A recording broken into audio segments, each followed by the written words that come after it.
stopping by Sheila's Audiobooks, and I am Sheila. This recording is coming from South Texas.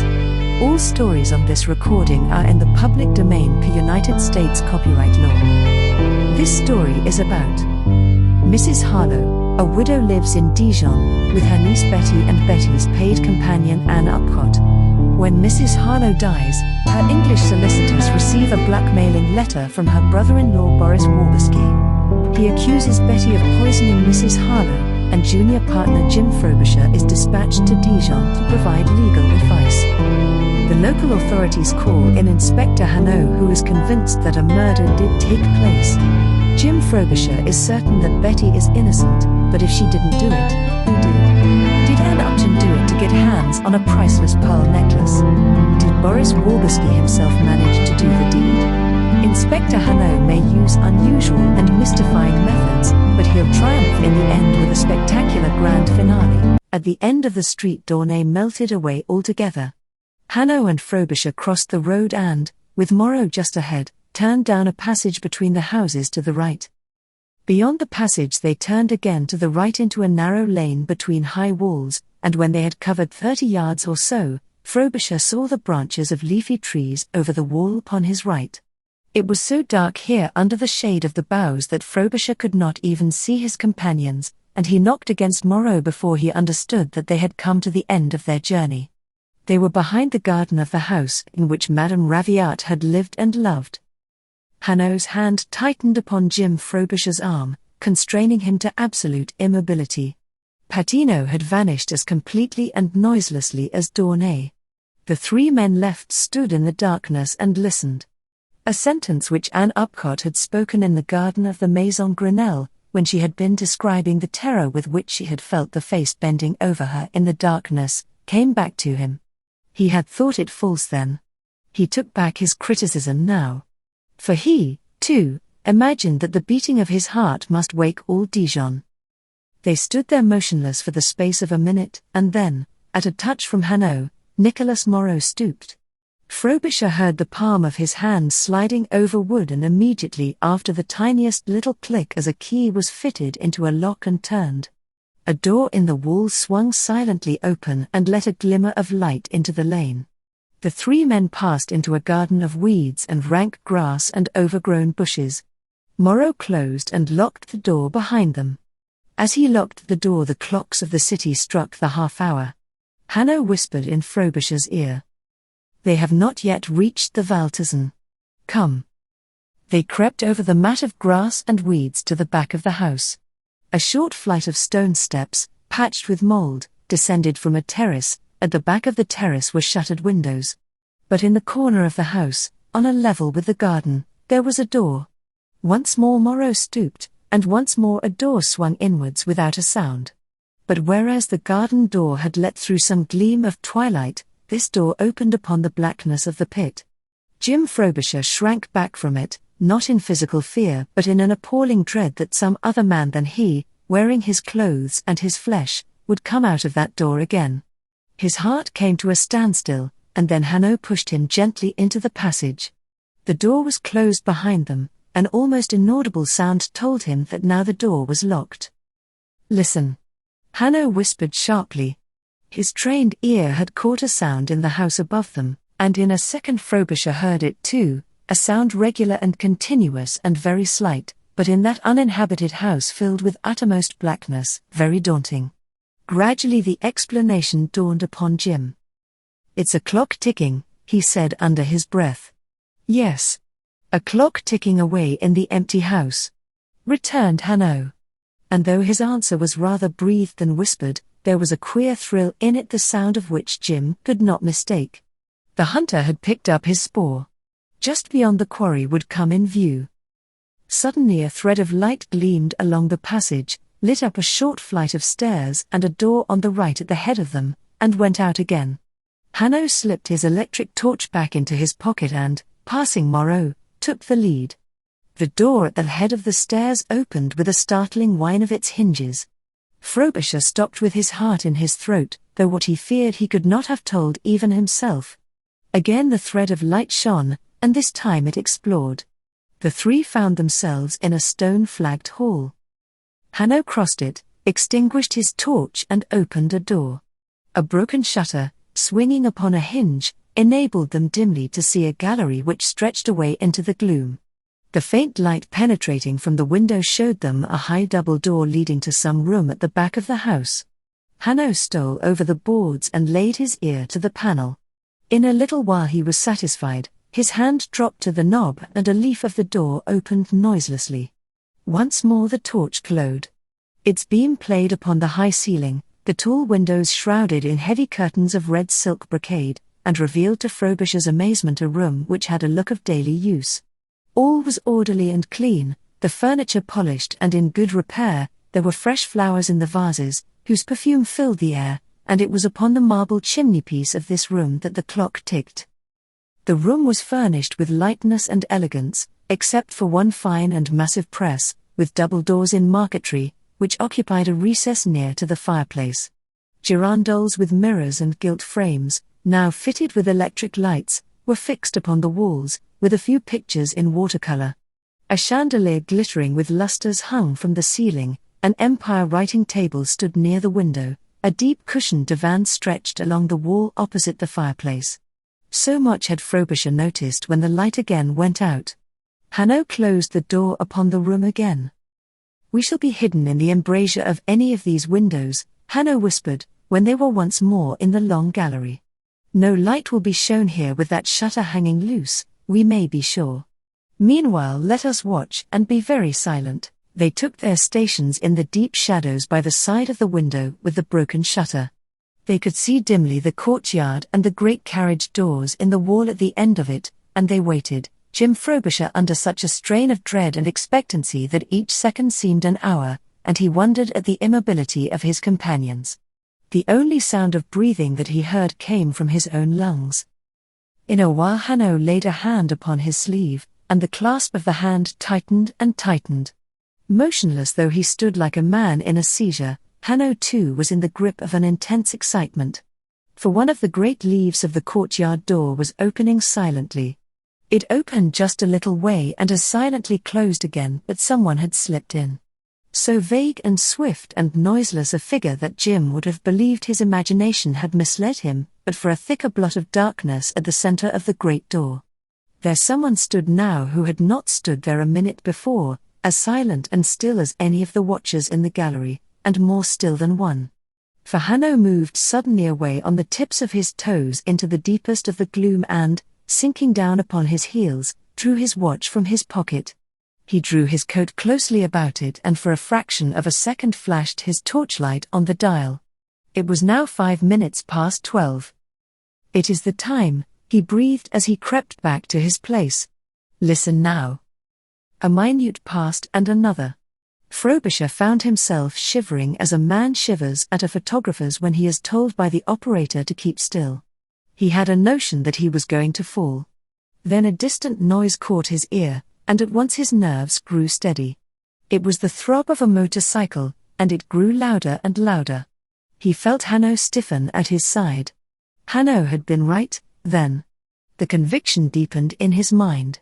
When all had been darkness and confusion to him, Hanaud from the first had seen clearly. But what had he seen? Frobisher was still unable to answer that question, and whilst he fumbled amongst conjectures a vast relief swept over him. For the noise of the cycle had ceased altogether. It had roared through some contiguous street and gone upon its way into the open country. Not the faintest pulsation of its engine was any longer audible. That late-faring traveller had taken Dijon in his stride. In a revulsion of relief he pictured him devouring the road, the glow of his lamp putting the stars to shame, the miles leaping away behind him, and suddenly the pleasant picture was struck from before his vision and his heart fluttered up into his throat. For the leaf of the great coach door was swung wider, and closed again, and the motorcycle with its side car was within the courtyard. The rider had slipped out his clutch and stopped his engine more than 100 yards away in the other street. His own impetus had been enough and more than enough to swing him round the corner along the road and into the courtyard. The man who had closed the door moved to his side as he dismounted. Between them they lifted something from the side car and laid it on the ground. The watchman held open the door again, The cyclist wheeled out his machine, the door was closed, a key turned in the lock. Not a word had been spoken, not an unnecessary movement made. It had all happened within the space of a few seconds. The man waited by the gate, and in a little while from some other street the cyclist's engine was heard once more to throb. His work was done. Jim Frobisher wondered that Hanaud should let him go. But Hanaud had eyes for no one but the man who was left behind and the big package upon the ground under the blank side wall. The man moved to it, stooped, raised it with an appearance of effort, then stood upright holding it in his arms. It was something shapeless and long and heavy. So much the watchers in the gallery could see, but no more. The man in the courtyard moved towards the door without a sound, and Hanaud drew his companions back from the window of the broken shutter. Quick as they were only just in time to escape from that revealing twilight. Already the intruder with his burden stood within the gallery. The front door was unlatched, that was clear. It had needed but a touch to open it. The intruder moved without a sound to the double door, of which Hanaud had opened one leaf. He stood in front of it, pushed it with his foot, and both the leaves swung inwards. He disappeared into the room. But the faint misty light had fallen upon him for a second, and though none could imagine who he was, they all three saw that what he carried was a heavy sack. Now, at all events, Hanaud would move, thought Frobisher. But he did not. They all heard the man now, but not his footsteps. It was just the brushing of his clothes against furniture, then came a soft, almost inaudible sound, as though he had laid his burden down upon the deep cushioned couch. Then he himself reappeared in the doorway, his arms empty, his hat pressed down upon his forehead, and a dim whiteness where his face should be. But dark as it was, they saw the glitter of his eyes. "It will be now," Frobisher said to himself, expecting that Hanaud would leap from the gloom and bear the intruder to the ground. But this man, too, Hanaud let go. He closed the doors again, drawing the two leaves together, and stole from the gallery. No one heard the outer door close, but with a startling loudness some metal thing rang upon stone, and within the house, even Jim Frobisher understood that the outer door had been locked and the key dropped through the letter slot. The three men crept back to their window. They saw the intruder cross the courtyard, open one leaf of the coach door, peer this way and that and go. Again a key tinkled upon stones. The key of the great door had been pushed or kicked underneath it back into the courtyard. The clocks suddenly chimed the quarter. To Frobisher's amazement it was 12:15. Between the moment when the cyclist rode his car in at the doors and now, just 5 minutes had elapsed. And again, but for the three men, the house was empty. Or was it empty? For Hanaud had slipped across to the door of the room and opened it, and a slight sound broke out of that black room, as of some living thing which moved uneasily. At Jim Frobisher's elbow Hanaud breathed a sigh of relief. Something, it seemed, had happened for which he had hardly dared to hope, some great dread he knew with certainty had not been fulfilled. On the heels of that sigh a sharp loud click rang out, the release of a spring, the withdrawal of a bolt. Hanaud drew the door swiftly to and the three men fell back. Someone had somehow entered that room. Someone was moving quietly about it. From the corner of the corridor in which they had taken refuge, the three men saw the leaves of the door swing very slowly in upon their hinges. Someone appeared upon the threshold, and stood motionless, listening, and after a few seconds advanced across the gallery to the window. It was a girl, so much they could determine from the contour of her head and the slim neck. To the surprise of those three a second shadow flitted to her side. Both of them peered from the window into the courtyard. There was nothing to tell them there whether the midnight visitors had come and gone or not yet come at all. One of them whispered, "The key." And the other, the shorter one, crept into the hall and returned with the key which had been dropped through the letter slot in her hand. The taller of the two laughed, and the sound of it, so clear, so joyous like the trill of a bird, it was impossible for Jim Frobisher even for a second to mistake. The second girl standing at the window of this dark and secret house, with the key in her hand to tell her that all that had been plotted had been done, was Betty Harlowe. Jim Frobisher had never imagined a sound so sinister, so alarming, as that clear, joyous laughter lilting through the silent gallery. It startled him, it set his whole faith in the world shuddering. There must be some good explanation, he argued, but his heart was sinking amidst terrors. Of what dreadful event was that laughter to be the prelude? The two figures at the window flitted back across the gallery. It seemed that there was no further reason for precautions. "Shut the door, Francine," said Betty in her ordinary voice. And when this was done, within the room the lights went on. But time and disuse had warped the doors. They did not quite close, and between them a golden strip of light showed like a wand. "Let us see now," cried Betty. "Let us see," and again she laughed, and under the cover of her laughter the three men crept forward and looked in, Moreau upon his knees, Frobisher stooping above him, Hanaud at his full height behind them all. Chapter 22 The Corona Machine. The detective's hand fell softly upon Frobisher's shoulder, warning him to silence, and this warning was needed. The lustres of the big glass chandelier were so many flashing jewels, the mirrors of the girandoles multiplied their candle lamps, the small gay room was ablaze, and in the glare Betty stood and laughed. Her white shoulders rose from a slim evening frock of black velvet, from her carefully dressed copper hair to her black satin shoes she was as trim as if she had just been unpacked from a bandbox, and she was laughing wholeheartedly at a closed sack on the divan, a sack which jerked and flapped grotesquely like a fish on a beach. Someone was imprisoned within that sack. Jim Frobisher could not doubt who that someone was, and it seemed to him that no sound more soulless and cruel had ever been heard in the world than Betty's merriment. She threw her head back. Jim could see her slender white throat working, her shoulders flashing and shaking. She clapped her hands with a horrible glee. Something died within Frobisher's breast as he heard it. Was it in his heart, he wondered? It was, however, to be the last time that Betty Harlowe laughed. "You can get her out, Francine," she said, and whilst Francine with a pair of scissors cut the end of the sack loose, she sat down with her back to it at the writing table and unlocked a drawer. The sack was cut away and thrown upon the floor, and now on the divan Ann Upcott lay in her gleaming dancing dress, her hands bound behind her back, and her ankles tied cruelly together. Her hair was dishevelled, her face flushed, and she had the look of one quite dazed.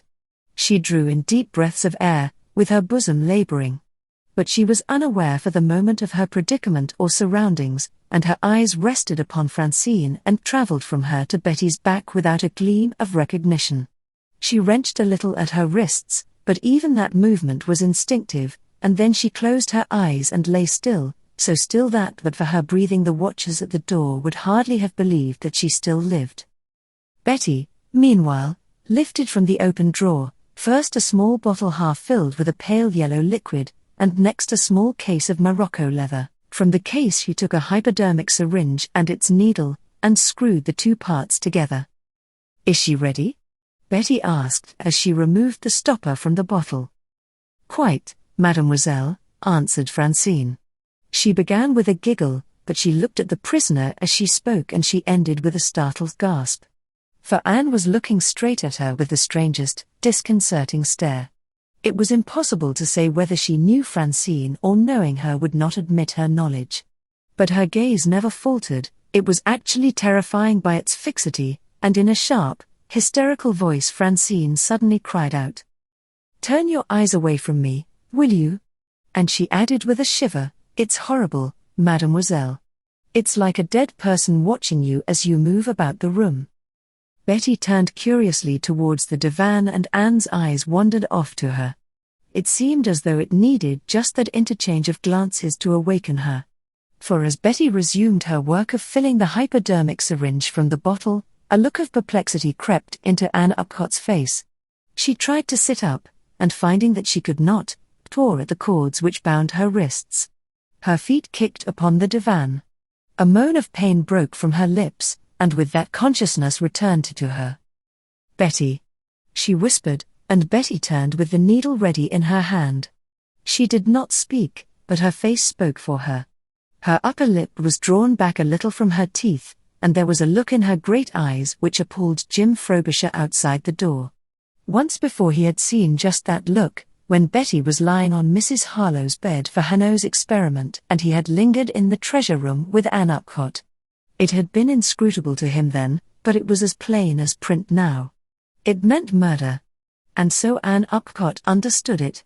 Helpless as she was, she shrank back upon the divan. In a panic she spoke with faltering lips and her eyes fixed upon Betty with a dreadful fascination. "Betty, you had me taken and brought here. You sent me to Madame Lavey's on purpose."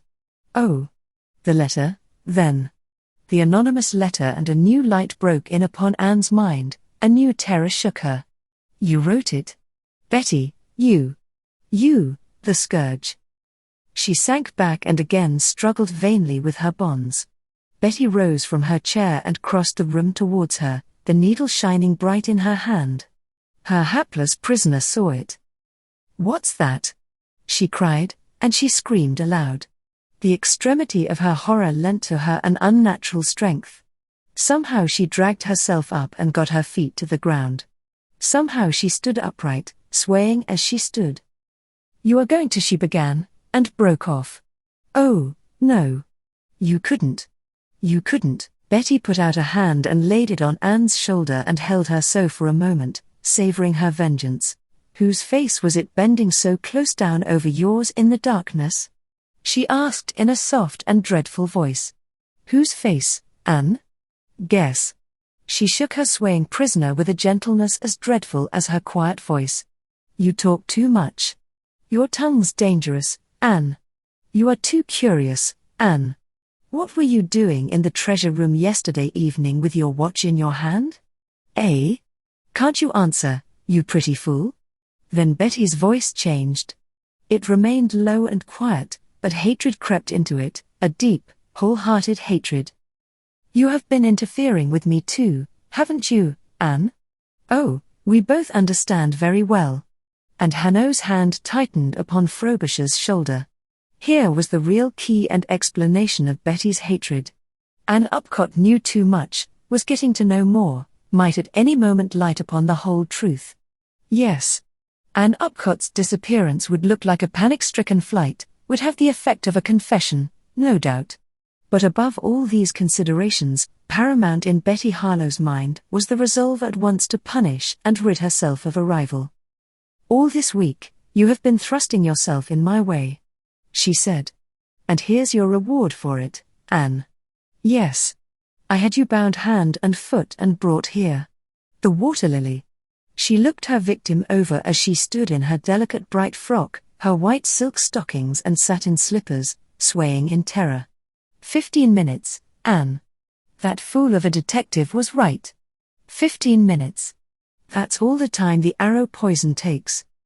Anne's eyes opened wide. The blood rushed into her white face and ebbed, leaving it whiter than it was before. "Arrow poison," she cried. "Betty. It was you, then." "Oh." She would have fallen forward, but Betty Harlowe pushed her shoulder gently and she fell back upon the divan. That Betty had been guilty of that last infamy, the murder of her benefactress, not until this moment had Ann Upcott for one moment suspected. It was clear to her, too, that there was not the slightest hope for her. She burst suddenly into a storm of tears. Betty Harlowe sat down on the divan beside her and watched her closely and curiously with a devilish enjoyment. The sound of the girl's sobbing was music in her ears. She would not let it flag.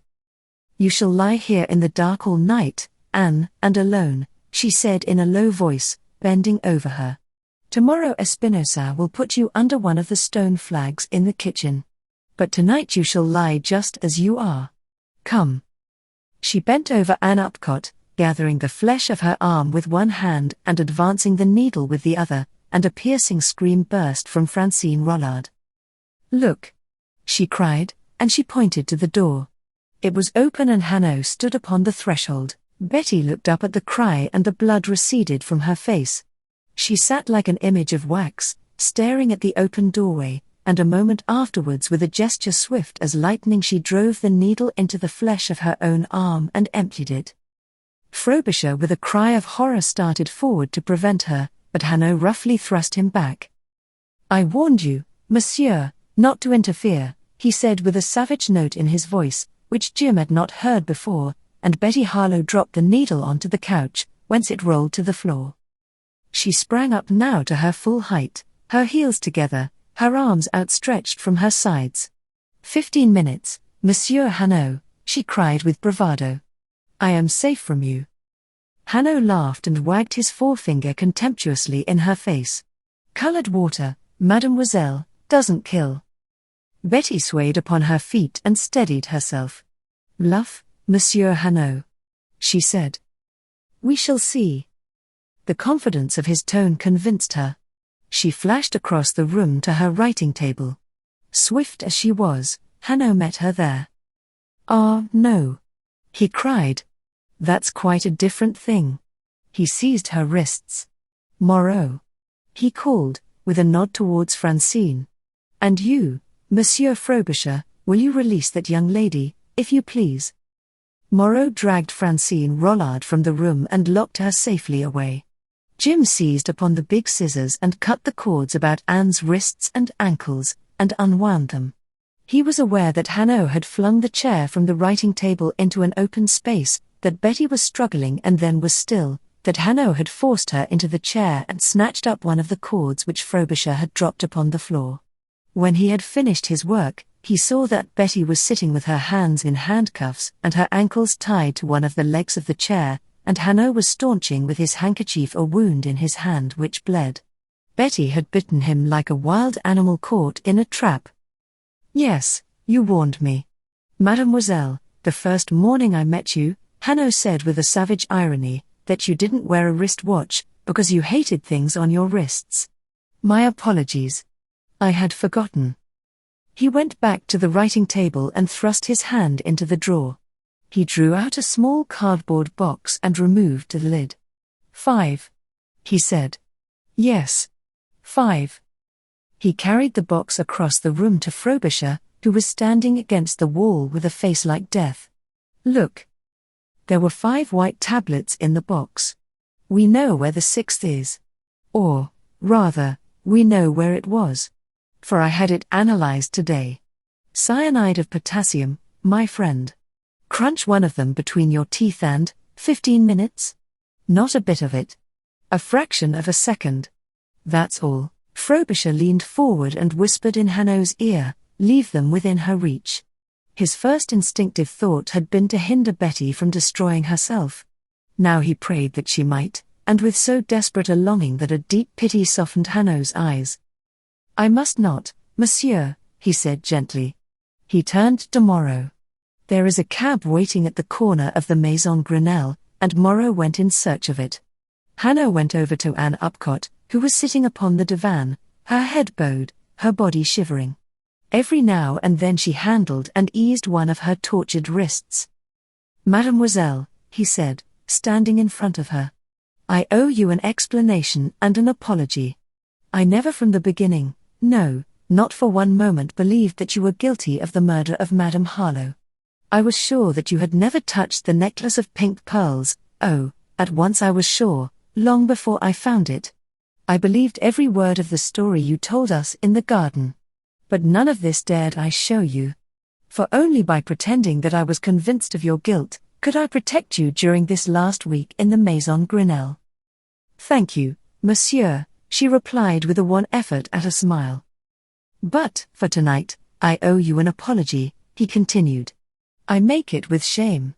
That you were to be brought back here to the tender mercies of Mademoiselle Betty, I hadn't a doubt. And I was here to make sure you should be spared them.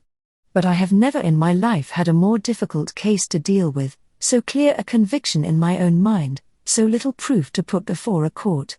I had to have the evidence which I was certain to find in this room tonight. But I ask you to believe me that if I had imagined for a moment the cruelty with which you were to be handled, I should have sacrificed this evidence. I beg you to forgive me. Ann Upcott held out her hand. Monsieur Hanaud, she replied simply, but for you I should not be now alive. I should be lying here in the dark and alone, as it was promised to me, waiting for Espinosa and his spade. Her voice broke and she shuddered violently so that the divan shook on which she sat. You must forget these miseries, he said gently. You have youth, as I told you once before. A little time and... The return of Nicolas Moreau interrupted him, and with Moreau came a couple of gendarmes and Girardot the commissaire. You have Francine Rollard? Hanaud asked. You can hear her, Moreau returned dryly. In the corridor a commotion arose, the scuffling of feet and a woman's voice screaming abuse. It died away. Mademoiselle here will not give you so much trouble, said Hanaud.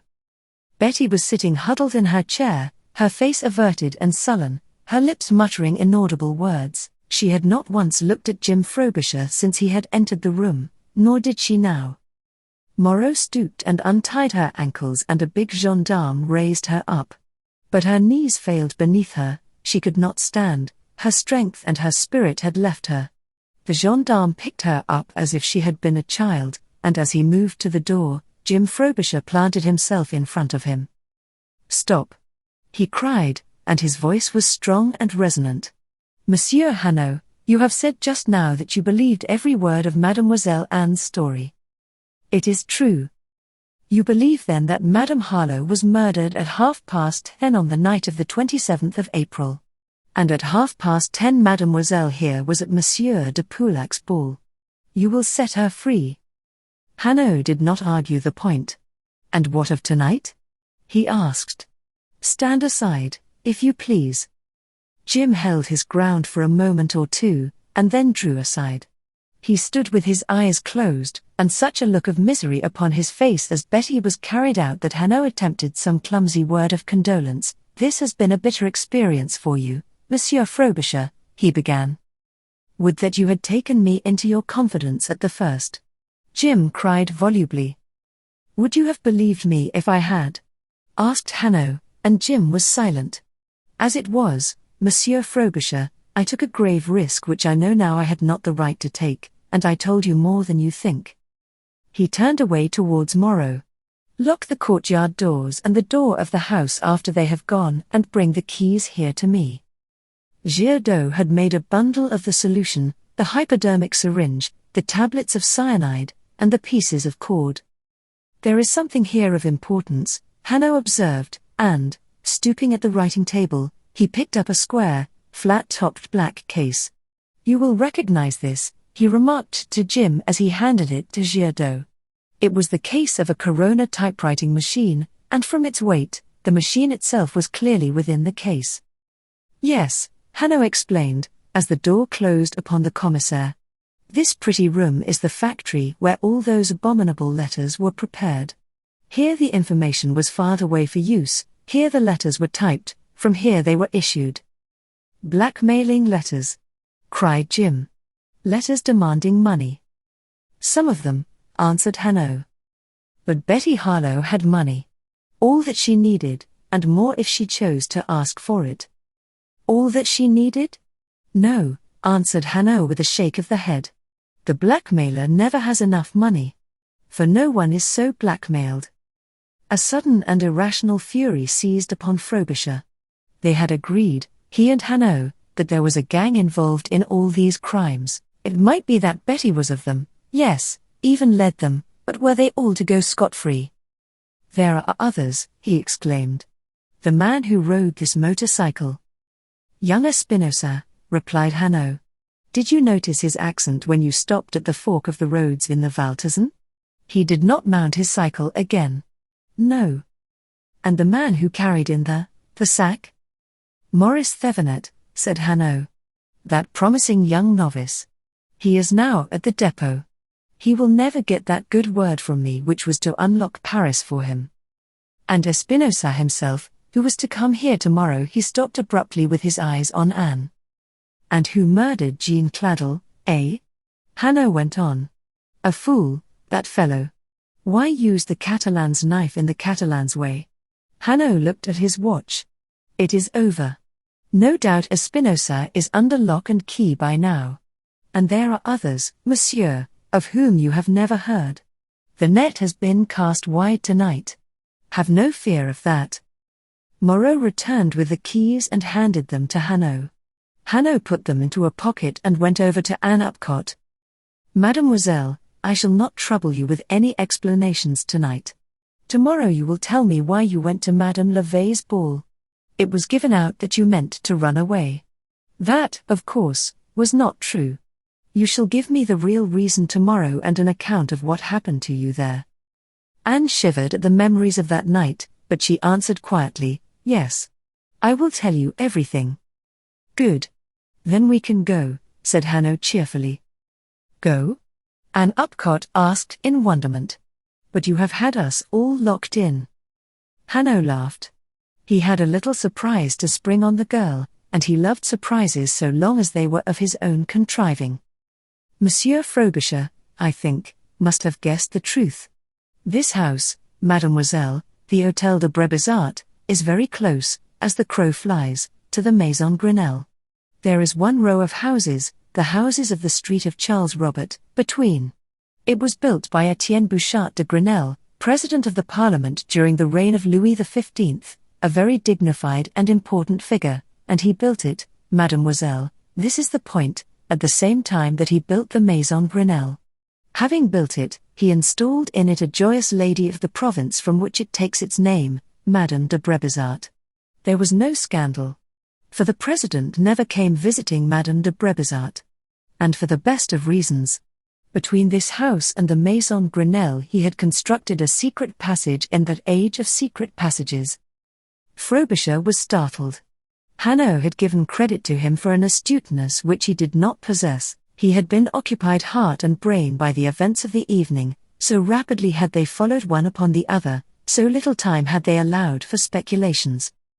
"How in the world did you discover this?" he asked. "You shall know in due time. For the moment let us content ourselves with the facts," Hanaud continued. "After the death of Etienne de Grenelle, at some period or another the secret of this passage was lost. It is clear, too, I think, that it fell into disrepair and became blocked. At all events, at the end of the 18th century, the Hôtel de Brébizart passed into other hands than those of the owner of the Maison Grenelle. Simon Harlowe, however, discovered the secret.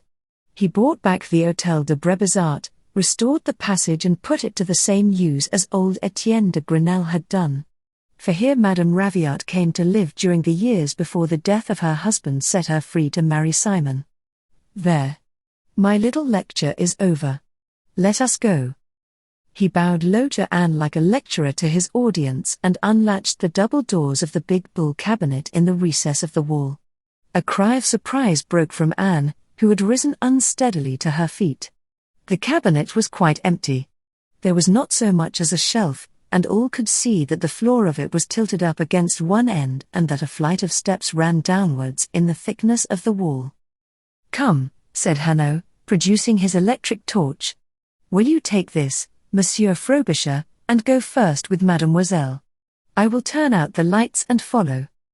But Anne with a little frown upon her forehead drew sharply back. She put a hand to Hanaud's sleeve and steadied herself by it. "I will come with you," she said. "I am not very steady on my legs." She laughed her action off, but both men understood it. Jim Frobisher had thought her guilty of theft and murder. She shrank from him to the man who had had no doubt that she was innocent. And even that was not all. She was wounded by Jim's distrust more deeply than anyone else could have wounded her. Frobisher inclined his head in acknowledgement and, pressing the button of the torch, descended 5 or 6 of the narrow steps. Moreau followed him. "You are ready, mademoiselle?" "So," said Hanaud. He put an arm about her to steady her and pressed up a switch by the open doors of the cabinet. The room was plunged in darkness. Guided by the beam of light, they followed Frobisher onto the steps. Hanaud closed the doors of the cabinet and fastened them together with the bolts. "Forward," he cried, "and you, mademoiselle, be careful of your heels on these stone steps." When his head was just below the level of the first step he called upon Frobisher to halt and raise the torch. Then he slid the floor board of the cabinet back into its place. Beneath this a trapdoor hung downwards. Hanaud raised it and bolted it in place. "We can go on." 10 more steps brought them to a tiny vaulted hall. From that a passage, bricked and paved, led into darkness. Frobisher led the way along the passage until the foot of another flight of steps was reached. "Where do these steps lead, my friend?" Hanaud asked of Frobisher, his voice sounding with a strange hollowness in that tunnel. "You shall tell me." Jim, with memories of that night when he and Anne and Betty had sat in the dark of the perfumed garden and Anne's eyes had searched this way and that amidst the gloom of the sycamores, answered promptly. "Into the garden of the Maison Grenelle." Hanaud chuckled. "And you, mademoiselle, what do you say?" Anne's face clouded over. "I know now," she said gravely. Then she shivered and drew her cloak slowly about her shoulders. "Let us go up and see." Hanaud took the lead. He lowered a trap-door at the top of the steps, touched a spring and slid back a panel. "Wait," said he, and he sprang out and turned on a light. Ann Upcott, Jim Frobisher and Moreau climbed out of Simon Harlowe's sedan chair into the treasure room. Chapter 23: The Truth About the Clock. To the amazement of them all, Moreau began to laugh. Up till now he had been alert, competent and without expression. Stolidity had been the mark of him. And now he laughed in great gusts, holding his sides and then wringing his hands, as though the humor of things was altogether unbearable. Once or twice he tried to speak, but laughter leapt upon the words and drowned them. "What in the world is the matter with you, Nicholas?" Hanaud asked. "But I beg your pardon," Moreau stammered, and again merriment seized and mastered him. At last 2 intelligible words were heard. "Oui, A.E.W," he cried, settling an imaginary pair of glasses on the bridge of his nose, and went off into a fit. Gradually the reason of his paroxysms was explained in broken phrases. "Oui, A.E.W, we fix the seals upon the doors. And all the time there is a way in and out under our nose. These rooms must not be disturbed. No. The great Monsieur Hanaud is coming from Paris to look at them. So we seal them tight, oui, A.E.W. My God. But we, A.E.W, look the fool. So careful and pompous with our linen bands. We, A.E.W, shall make the laughter at the assize court. Yes, yes, yes. I think, we, A.E.W shall hand in our resignation before the trial is over." Perhaps Moreau's humor was a little too professional for his audience. Perhaps, too, the circumstances of that night had dulled their appreciation. Certainly Moreau had all the laughter to himself. Jim Frobisher was driven to the little Louis Quinze clock upon the marquetry cabinet. He never could for a moment forget it, so much hung for Betty Harlowe upon its existence. Whatever wild words she might have used tonight, there was the incontrovertible testimony of the clock to prove that she had had no hand whatever in the murder of Mrs Harlowe. He drew his own watch from his pocket and compared it with the clock. "It is exact to the minute," he declared with a little accent of triumph. "It is now 23 minutes past 1, and suddenly Hanaud was at his side with a curious air of alertness. "Is it so?" he asked, and he too made sure by a comparison with his own watch that Frobisher's statement was correct. "Yes. 23 minutes past 1. That is very fortunate." He called Ann Upcott and Moreau to him, and they all now stood grouped about the cabinet. "The key to the mystery about this clock," he remarked, "is to be found in the words which Mademoiselle Anne used when the seals were removed from the doors and she saw this clock again, in the light of day. She was perplexed. Isn't that so, mademoiselle?" "Yes," Anne returned. It seems to me still, that the clock was somehow placed higher than it actually is." "Exactly. Let us put it to the test." He looked at the clock and saw that the hands now reached 26 minutes past 1. "I will ask you all to go out of this room and wait in the hall in the dark.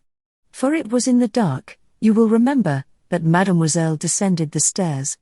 I shall turn the lights out here and call you in. When I do, Mademoiselle will switch the lights on and off swiftly, just as she did it on the night of the 27th of April. Then I think all will be clear to you." He crossed to the door leading into the hall, and found it locked with the key upon the inside. "Of course," he said, "when the passage is used to the Hôtel de Brébizat, this door would be locked." He turned the key and drew the door towards him. The hall gaped before them black and silent. Hanaud stood aside. "If you please." Moreau and Frobisher went out. Ann Upcott hesitated and cast a look of appeal towards Hanaud. Her perplexities were to be set at rest. She did not doubt that. This man had saved her from death when it seemed that nothing could save her. Her trust in him was absolute. But her perplexities were unimportant. Some stroke was to be delivered upon Betty Harlowe from which there could be no recovery. Ann Upcott was not a good hater of Betty's stamp. She shrank from the thought that it was to be her hand which would deliver that stroke. "Courage, mademoiselle." Hanaud exhorted her with a friendly smile, and Anne joined the others in the dark hall. Hanaud closed the door upon them and returned to the clock. It was 28 minutes past 1. "I have 2 minutes," he said to himself. "That will just do if I am quick."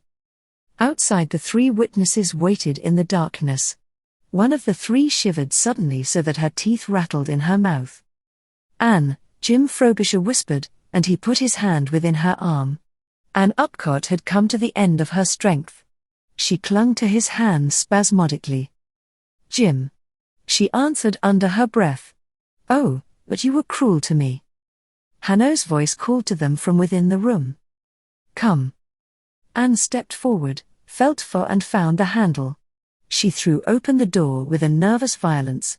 The treasure room was pitch dark like the hall. Anne stepped through the doorway and her fingers reached for the switch. "Now," she warned them in a voice which shook. Suddenly the treasure room blazed with light, as suddenly it was black again, and in the darkness rose a clamor of voices. 10:30. "I saw the hour," cried Jim. "And again the clock was higher," exclaimed Anne. "That is true," Moreau agreed. Hanaud's voice, from the far corner of the room, joined in. "Is that exactly what you saw, mademoiselle, on the night of the 27th? "Exactly, monsieur." "Then turn on the lights again and know the truth." The injunction was uttered in tones so grave that it sounded like a knell. For a second or two Anne's fingers refused their service. Once more the conviction forced itself into her mind. Some irretrievable calamity waited upon the movement of her hand. "Courage, mademoiselle." Again the lights shone, and this time they remained burning. The 3 witnesses advanced into the room, and as they looked again, from close at hand and with a longer gaze, a cry of surprise broke from all of them. There was no clock upon the marquetry cabinet at all. But high above it in the long mirror before which it stood there was the reflection of a clock, its white face so clear and bright that even now it was difficult to disbelieve that this was the clock itself. And the position of the hands gave the hour as precisely 10:30. "Now turn about and see," said Hanaud. The clock itself stood upon the shelf of the Adam mantelpiece, and there staring at them, the true hour was marked. It was exactly 1:30, the long minute hand pointing to 6, the shorter hour hand on the right-hand side of the figure 12, halfway between the 1 and the 2. With a simultaneous movement they all turned again to the mirror, and the mystery was explained. The shorter hour hand seen in the mirror was on the left-hand side of the figure 12, and just where it would have been if the hour had been 10:30 and the clock actually where its reflection was. The figures on the dial were reversed and difficult at first glance to read. "You see," Hanaud explained, "it is the law of nature to save itself from effort even in the smallest things. We live with clocks and watches. They are as customary as our daily bread. And with the instinct to save ourselves from effort, we take our time from the position of the hands. We take the actual figures of the hours for granted." Mademoiselle comes out of the dark. In the one swift flash of light she sees the hands upon the clock's face. 10:30. She herself, you will remember, Monsieur Frobisher, was surprised that the hour was so early. She was cold, as though she had slept long in her armchair. She had the impression that she had slept long. And Mademoiselle was right. For the time was 1:30 and Betty Harlowe had been 20 minutes home from Monsieur de Poulac's ball. Hanaud ended with a note of triumph in his voice which exasperated Frobisher. "Aren't you going a little too fast?" he asked. When the seals were removed and we entered this room for the first time, the clock was not upon the mantel shelf but upon the marquetry cabinet. Hanaud nodded. Mademoiselle Upcott told us her story before luncheon. We entered this room after luncheon. During the luncheon hours the position of the clock was changed. He pointed to the sedan chair. You know now with what ease that could be done. Could. Frobisher repeated impatiently. It doesn't follow that it was done. That is true, Hanaud replied. So I will answer now one of the questions in your memorandum. What was it that I saw from the top of the terrace tower? I saw the smoke rising from this chimney into the air. Oh, monsieur, I had paid attention to this house, its windows, and its doors, and its chimney stacks. And there at midday, in all the warmth of late May, the smoke was rising from the chimney of the sealed room. There was an entrance then of which we knew nothing. And somebody had just made use of it. Who? Ask yourself that. Who went straight out from the Maison Grenelle the moment I had gone, and went alone? That clock had to be changed. Apparently some letters also had to be burnt. Jim hardly heard the last sentence. The clock still occupied his thoughts. His great argument had been riddled, his one dream of establishing Betty's innocence in despite of every presumption and fact which could be brought against her had been dispelled. He dropped onto a chair. You understood it all so quickly, he said with bitterness. Oh, I was not quick. Hanaud answered. Ascribe to me no gifts out of the ordinary run, monsieur. I am trained, that is all. I have been my 20 minutes in the bull ring. Listen how it came about. He looked at Frobisher with a comical smile. It is a pity our eager young friend, Maurice Thevenet, is not here to profit by the lesson. First of all, then, I knew that Mademoiselle Betty was here doing something of great importance. It may be only burning those letters in the hearth. It may be more. I must wait and see. Good. There, standing before the mirror, Mademoiselle Anne makes her little remark that the clock seemed higher. Do I understand yet? No. But I am interested. Then I notice a curious thing, a beautiful specimen of Benvenuto Cellini's work set up high and flat on that mantel-shelf where no one can see it, so I take it down, and I carry it to the window, and I admire it very much and I carry it back to the mantel-shelf, and then I notice 4 little marks upon the wood which had been concealed by the flat case of the jewel, and those 4 little marks are just the marks which the feet of that very pretty Louise Quinze clock might have made, had it stood regularly there in its natural place. Yes, and the top of that marquetry cabinet so much lower than the mantel-shelf is, too, the natural place for the Cellini jewel. Everyone can see it there. So I say to myself, my good Hanaud, this young lady has been rearranging her ornaments. But do I guess why? No, my friend. I told you once, and I tell you again very humbly, that we are the servants of chance. Chance is a good mistress if her servants do not go to sleep, and she treated me well that afternoon. See. I am standing in the hall, in great trouble about this case. For nothing leads me anywhere. There is a big old-fashioned barometer like a frying pan on the wall behind me and a mirror on the opposite wall in front of me.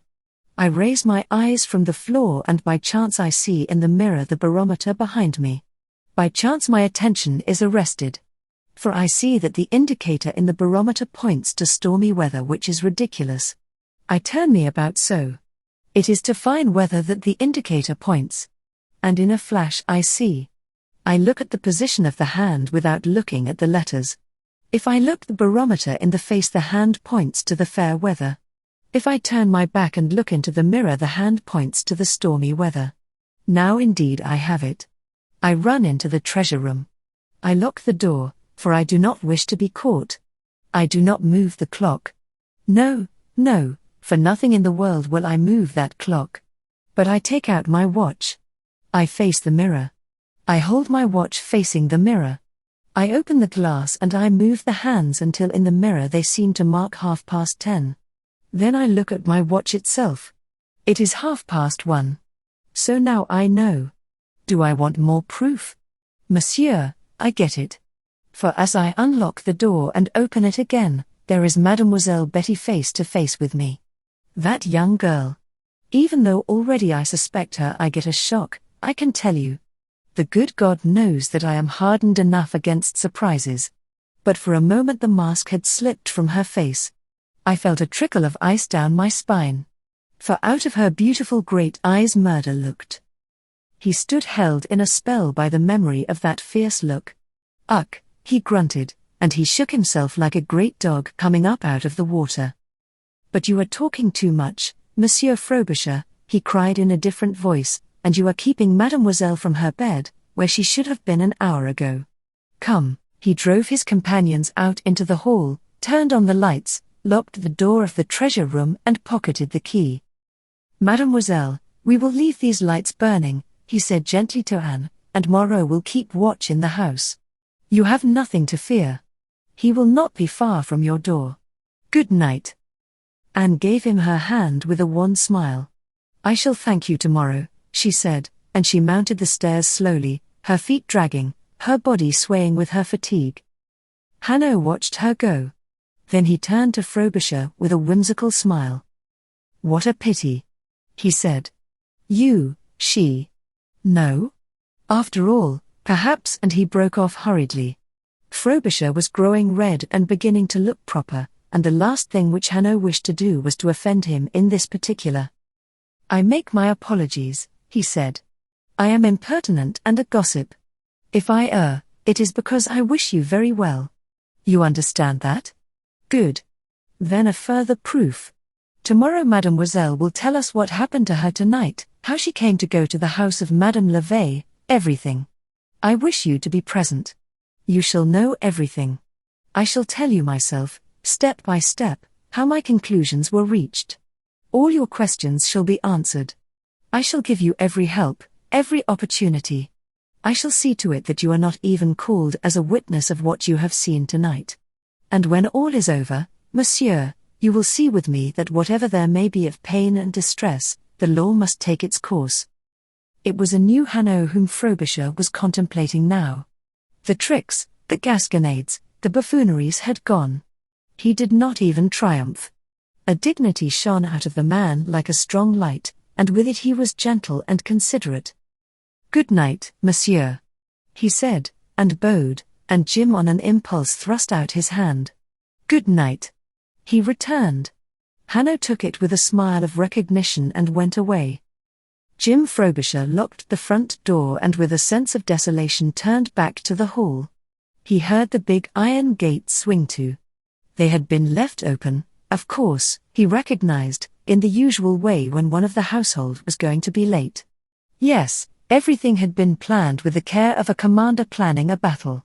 Here in this house, the servants were all tucked up in their beds.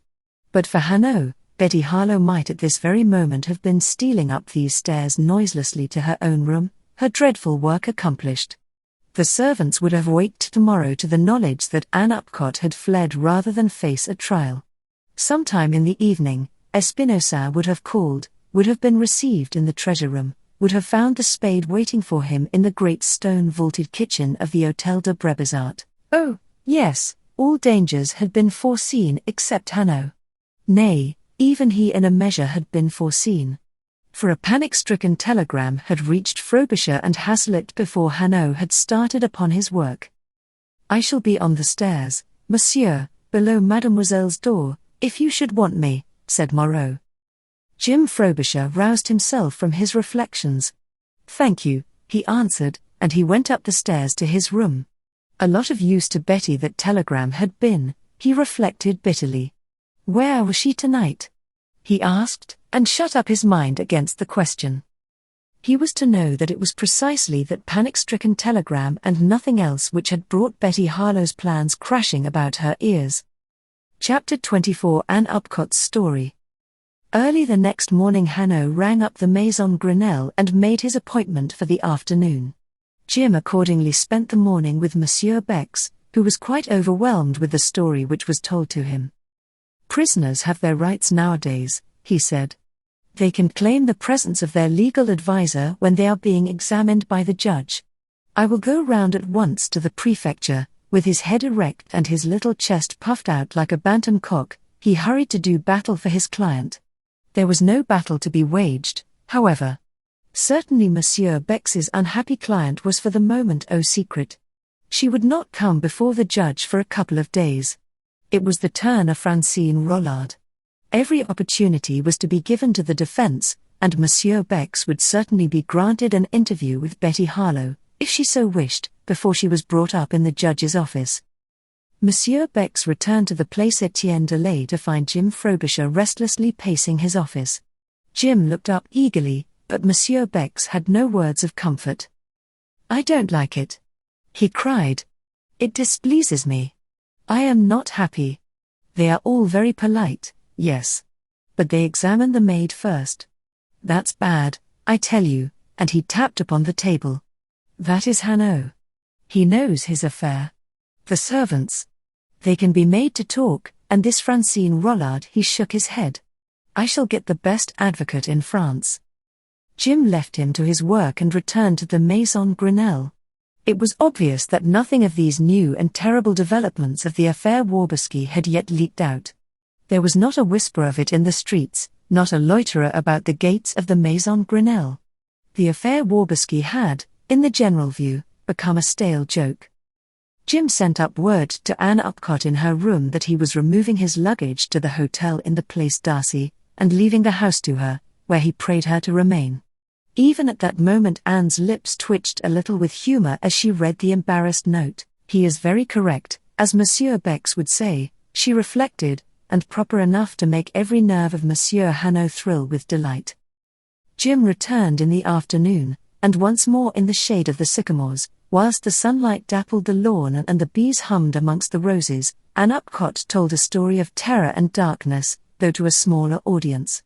Certain additions were made to the story by Hanaud. "I should never have dreamed of going to Madame Lavey's ball," she began, "except for the anonymous letter," and Hanaud leaned forward alertly. The anonymous letter had arrived whilst she, Betty and Jim Frobisher were sitting at dinner. It had been posted therefore in the middle of the day and very soon after Anne had told her first story in the garden. Anne opened the envelope expecting a bill, and was amazed and a little terrified to read the signature, "The Scourge." She was more annoyed than ever when she read the contents, but her terror had decreased. The Scourge bade her attend the ball. He gave her explicit instructions that she should leave the ball-room at 10:30, follow a particular corridor leading to a wing away from the reception rooms, and hide behind the curtains in a small library. If she kept very still she would overhear in a little while the truth about the death of Mrs Harlowe. She was warned to tell no one of her plan. "I told no one then," Anne declared. "I thought the letter just a malicious joke quite in accord with the Scourge's character. I put it back into its envelope. But I couldn't forget it. Suppose that by any chance there was something in it and I didn't go. Why should the Scourge play a trick on me, who had no money and was of no importance?" And all the while the sort of hope which no amount of reasoning can crush kept growing and growing.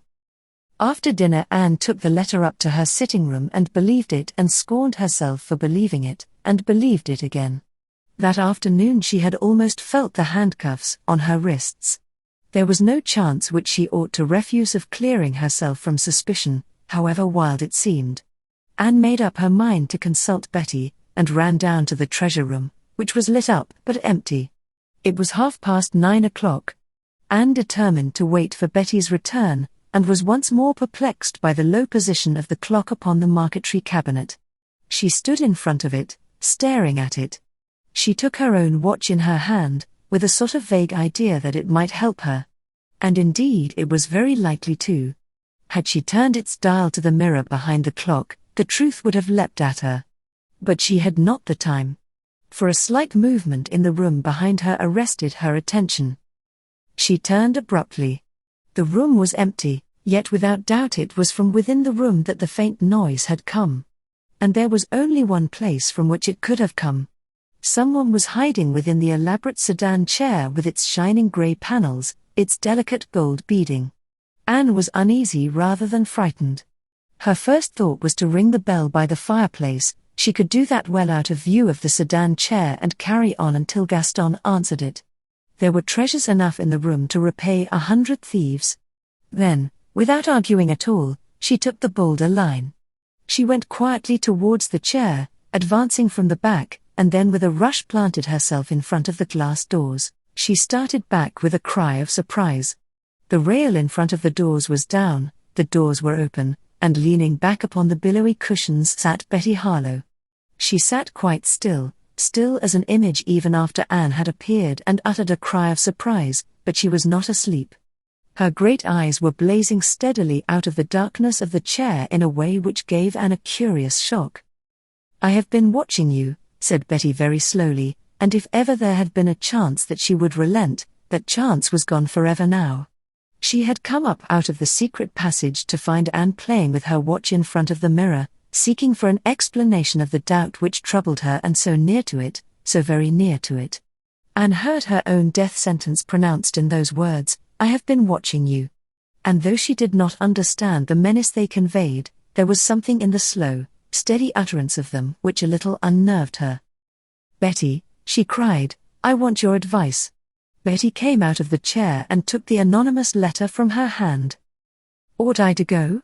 Ann Upcott asked. "It's your affair," Betty replied. "In your place I should. I shouldn't hesitate. No one knows yet that there's any suspicion upon you." Anne put forward her objection. To go from this house of mourning might appear an outrage. "You're not a relation," Betty argued. "You can go privately, just before the time. I have no doubt we can arrange it all. But of course it's your affair." "Why should the scourge help me?" "I don't suppose that he is, except indirectly," Betty reasoned. "I imagine that he's attacking other people, and using you." She read through the letter again. "He has always been right, hasn't he? That's what would determine me in your place. But I don't want to interfere." Anne spun round on her heel. "Very well. I shall go. Then I should destroy that letter," and she made as if to tear it. "No," cried Anne, and she held out her hand for it. "I don't know Madame Lavey's house very well. I might easily lose my way without the instructions. I must take it with me." Betty agreed and handed the letter back. "You want to go quite quietly," she said, and she threw herself heart and soul into the necessary arrangements. She would give Francine Rollard a holiday and herself help Anne to dress in her fanciful and glistening frock. She wrote a letter to Michel Lavey, Madame Lavey's second son and one of Betty's most indefatigable courtiers. Fortunately for himself, Michel Lavey kept that letter, and it saved him from any charge of complicity in her plot. For Betty used to him the same argument which had persuaded Jim Frobisher. She wrote frankly that suspicion had centered upon Ann Upcott and that it was necessary that she should get away secretly. "All the plans have been made, Michel," she wrote. "Anne will come late. She is to meet the friends who will help her. It is best that you should know as little as possible about them in the little library. If you will keep the corridor clear for a little while, they can get out by the library doors into the park and be in Paris the next morning." She sealed up this letter without showing it to Anne and said, "I will send this by a messenger tomorrow morning, with orders to deliver it into Michel's own hands. Now, how are you to go?" Over that point the two girls had some discussion. It would be inviting Hanaud's interference if the big limousine were ordered out. What more likely than that he should imagine Anne meant to run away and that Betty was helping her? That plan certainly would not do. "I know," Betty cried. "Jeanne Leclerc shall call for you. You will be ready to slip out. She shall stop her car for a second outside the gates. It will be quite dark. You'll be away in a flash." "Jeanne Leclerc," Anne exclaimed, drawing back. It had always perplexed Anne that Betty, so exquisite and fastidious in her own looks and bearing, should have found her friends amongst the flamboyant and the cheap. But she would rather throne it amongst her inferiors than take her place amongst her equals. Under her reserved demeanor she was insatiable of recognition. The desire to be courted, admired, looked up to as a leader and a chief, burned within her like a raging flame. Jeanne Leclerc was of her company of satellites, a big, red-haired woman of excessive manners, not without good looks of a kind, and certainly received in the society of the town. Ann Upcott not merely disliked, but distrusted her. She had a feeling that there was something indefinably wrong in her very nature. "She will do anything for me, Anne," said Betty. "That's why I named her. I know that she is going to Madame Lavey's dance." Ann Upcott gave in, and a second letter was written to Jean Leclerc. This second letter asked Jean to call at the Maison Grenelle at an early hour in the morning, and Jean Leclerc came and was closeted with Betty for an hour between 9 and 10. Thus all the arrangements were made. It was at this point that Frobisher interrupted Hanaud's explanations. "No," he said. "There remain Espinosa and the young brother to be accounted for. Mademoiselle has just told us that she heard a slight noise in the treasure room and found Betty Harlowe seated in the sedan chair," Hanaud replied. Betty Harlowe had just returned from the Hôtel de Brébizart, whither Espinosa went that night after it had grown dark and about the time when dinner was over in the Maison Grenelle. From the Hôtel de Brébizart Espinosa went to the Rue Gambetta and waited for Jean Claddle. It was a busy night, that one, my friends. That old wolf, the law, was sniffing at the bottom of the door. They could hear him. They had no time to waste. The next night came. Dinner was very late, Jim remembered. It was because Betty was helping Anne to dress, Francine having been given her holiday. Jim and Betty dined alone, and whilst they dined Ann Upcott stole downstairs, a cloak of white ermine hiding her pretty dress. She held the front door a little open, and the moment Jean Leclerc's car stopped before the gates, she flashed across the courtyard. Jean had the door of her car open. It had hardly stopped before it went on again. Jim, as the story was told, remembered vividly Betty's preoccupation whilst dinner went on, and the immensity of her relief when the hall door so gently closed and the car moved forward out of the street of Charles Robert. Ann Upcott had gone for good from the Maison Grenelle. She would not interfere with Betty Harlowe any more. Jean Leclerc and Ann Upcott reached Madame Lavey's house a few minutes after 10. Michel Lavey came forward to meet them. "I am so glad that you came, mademoiselle," he said to Anne, "but you are late. Madame my mother has left her place at the door of the ballroom, but we shall find her later." He took them to the cloak-room, and coming away they were joined by Espinosa. "You are going to dance now?" Michel Lavey asked. "No, not yet." "Then Senor Espinosa will take you to the buffet while I look after others of our guests." He hurried away towards the ballroom, where a clatter of high voices competed with the music of the band. Espinosa conducted the two ladies to the buffet. There was hardly anybody in the room. "We are still too early," said Jean Leclerc in a low voice. "We shall take some coffee." But Anne would not. Her eyes were on the door, her feet danced, her hands could not keep still. Was the letter a trick? Would she, indeed, within the next few minutes learn the truth? At one moment her heart sank into her shoes, at another it soared. "Mademoiselle, you neglect your coffee," said Espinosa urgently. "And it is good." "No doubt," Anne replied. She turned to Jean Leclerc. "You will send me home, won't you? I shall not wait afterwards." "But of course," Jean Leclerc agreed. "All that is arranged. The chauffeur has his orders. You will take your coffee, dear?" Again Anne would not. "I want nothing," she declared. "It is time that I went."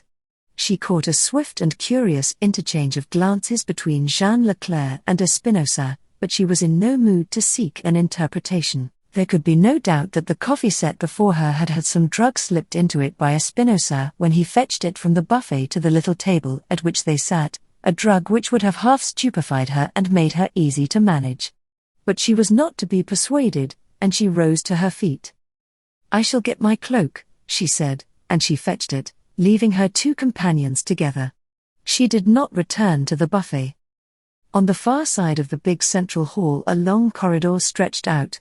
At the mouth of the corridor, guarding it, stood Michel Lavey. He made a sign to her, and when she joined him, "Turn down to the right into the wing," he said in a low voice. "The small library is in front of you." Anne slipped past him. She turned into a wing of the house which was quite deserted and silent. At the end of it a shut door confronted her. She opened it softly. It was all dark within. But enough light entered from the corridor to show her the high bookcases ranged against the walls, the position of the furniture, and some dark, heavy curtains at the end. She was the first, then, to come to the tryst. She closed the door behind her and moved slowly and cautiously forwards with her hands outstretched, until she felt the curtains yield. She passed in between them into the recess of a great bow window opening onto the park, and a sound, a strange, creaking sound, brought her heart into her mouth. Someone was already in the room, then. Somebody had been quietly watching as she came in from the lighted corridor. The sound grew louder. Anne peered between the curtains, holding them apart with shaking hands, and through that chink from behind her a vague twilight flowed into the room. In the far corner, near to the door, high up on a tall bookcase, something was clinging, something was climbing down. Whoever it was, had been hiding behind the ornamental top of the heavy mahogany bookcase, was now using the shelves like the rungs of a ladder. Anne was seized with a panic. A sob broke from her throat. She ran for the door. But she was too late. A black figure dropped from the bookcase to the ground and, as Anne reached out her hands to the door, a scarf was whipped about her mouth, stifling her cry. She was jerked back into the room, but her fingers had touched the light switch by the door, and as she stumbled and fell, the room was lighted up. Her assailant fell upon her, driving the breath out of her lungs, and knotted the scarf tightly at the back of her head. Anne tried to lift herself, and recognized with a gasp of amazement that the assailant who pinned her down by the weight of her body and the thrust of her knees was Francine Rollard. Her panic gave place to anger and a burning humiliation. She fought with all the strength of her supple body, but the scarf about her mouth stifled and weakened her, and with a growing dismay she understood that she was no match for the hardy peasant girl. She was the taller of the two, but her height did not avail her. She was like a child matched with a wild cat. Francine's hands were made of steel. She snatched Anne's arms behind her back and bound her wrists, as she lay face downwards, her bosom laboring, her heart racing so that she felt that it must burst.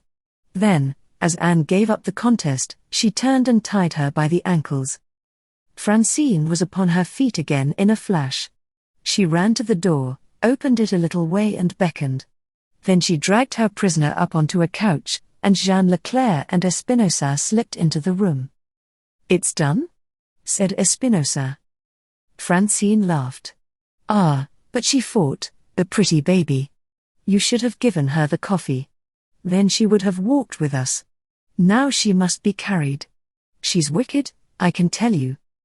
Jean Leclerc twisted a lace scarf about the girl's face to hide the gag over her mouth, and, while Francine held her up, set her white cloak about her shoulders and fastened it in front. Espinosa then turned out the light and drew back the curtains. The room was at the back of the house. In the front of the window the park stretched away. But it was the park of a French chateau, where the cattle feed up to the windows, and only a strip about the front terrace is devoted to pleasure gardens and fine lawns. Espinosa looked out upon meadow land thickly studded with trees, and cows dimly moving in the dusk of the summer night like ghosts.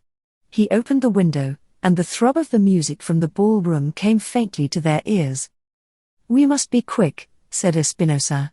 He lifted the helpless girl in his arms and passed out into the park. They left the window open behind them, and between them they carried their prisoner across the grass, keeping where it was possible in the gloom of the trees, and aiming for a point in the drive where a motorcar waited halfway between the house and the gates. A blur of light from the terrace and ornamental grounds in front of it became visible away upon their left, but here all was dark. Once or twice they stopped and set Anne upon her feet, and held her so, while they rested.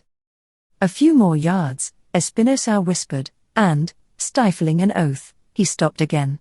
They were on the edge of the drive now, and just ahead of him he saw the glimmer of a white dress and close to it the glow of a cigarette. Swiftly he put Anne down again and propped her against a tree. Jean Leclerc stood in front of her and, as the truants from the ballroom approached, she began to talk to Anne, nodding her head like one engrossed in a lively story. Espinosa's heart stood still as he heard the man say, "Why, there are some others here, that is curious. Shall we see?" But even as he moved across the drive, the girl in the white dress caught him by the arm. That would not be very tactful, she said with a laugh. Let us do as we would be done by, and the couple sauntered past. Espinosa waited until they had disappeared. Quick! Let us go, he whispered in a shaking voice. A few yards farther on they found Espinosa's closed car hidden in a little alley which led from the main drive. They placed Anne in the car. Jean Leclerc got in beside her, and Espinosa took the wheel. As they took the road to the Valtazon, a distant clock struck 11. Within the car, Jean Leclerc removed the gag from Ann Upcott's mouth, drew the sack over her and fastened it underneath her feet. At the branch road, young Espinosa was waiting with his motorcycle and sidecar. I can add a few words to that story, mademoiselle, said Hanaud when she had ended. First, Michel Lavey went later into the library, and bolted the window again, believing you to be well upon your way to Paris. Second, Espinosa and Jean Leclerc were taken as they returned to Madame Lavey's ball. Chapter 25. The night of the 27th. We are not yet quite at the end, said Hanaud as he sat with Frobisher for a while upon the lawn after Ann Upcott had gone in. But we are near to it. There is still my question to be answered. Why was the communicating door open between the bedroom of Madame Harlowe and the treasure room on the night when Ann Upcott came down the stairs in the dark? When we know that, we shall know why Francine Rollard and Betty Harlowe between them murdered Madame Harlowe. Then you believe Francine Rollard had a hand in that crime too? Asked Jim. I am sure, returned Hanaud. Do you remember the experiment I made, the little scene of reconstruction? Betty Harlowe stretched out upon the bed to represent Madame, and Francine whispering, "That will do now?" Yes. Hanaud lit a cigarette and smiled. Francine Rollard would not stand at the side of the bed. No. She would stand at the foot and whisper those simple but appalling words. But nowhere else. That was significant, my friend. She would not stand exactly where she had stood when the murder was committed. He added softly, I have great hopes of Francine Rollard. A few days of a prison cell and that untamed little tiger cat will talk. And what of Waberski in all this? Jim exclaimed. Hanaud laughed and rose from his chair. Waberski? He is for nothing in all this. He brought a charge in which he didn't believe, and the charge happened to be true. That is all. He took a step or two away and returned. But I am wrong. That is not all.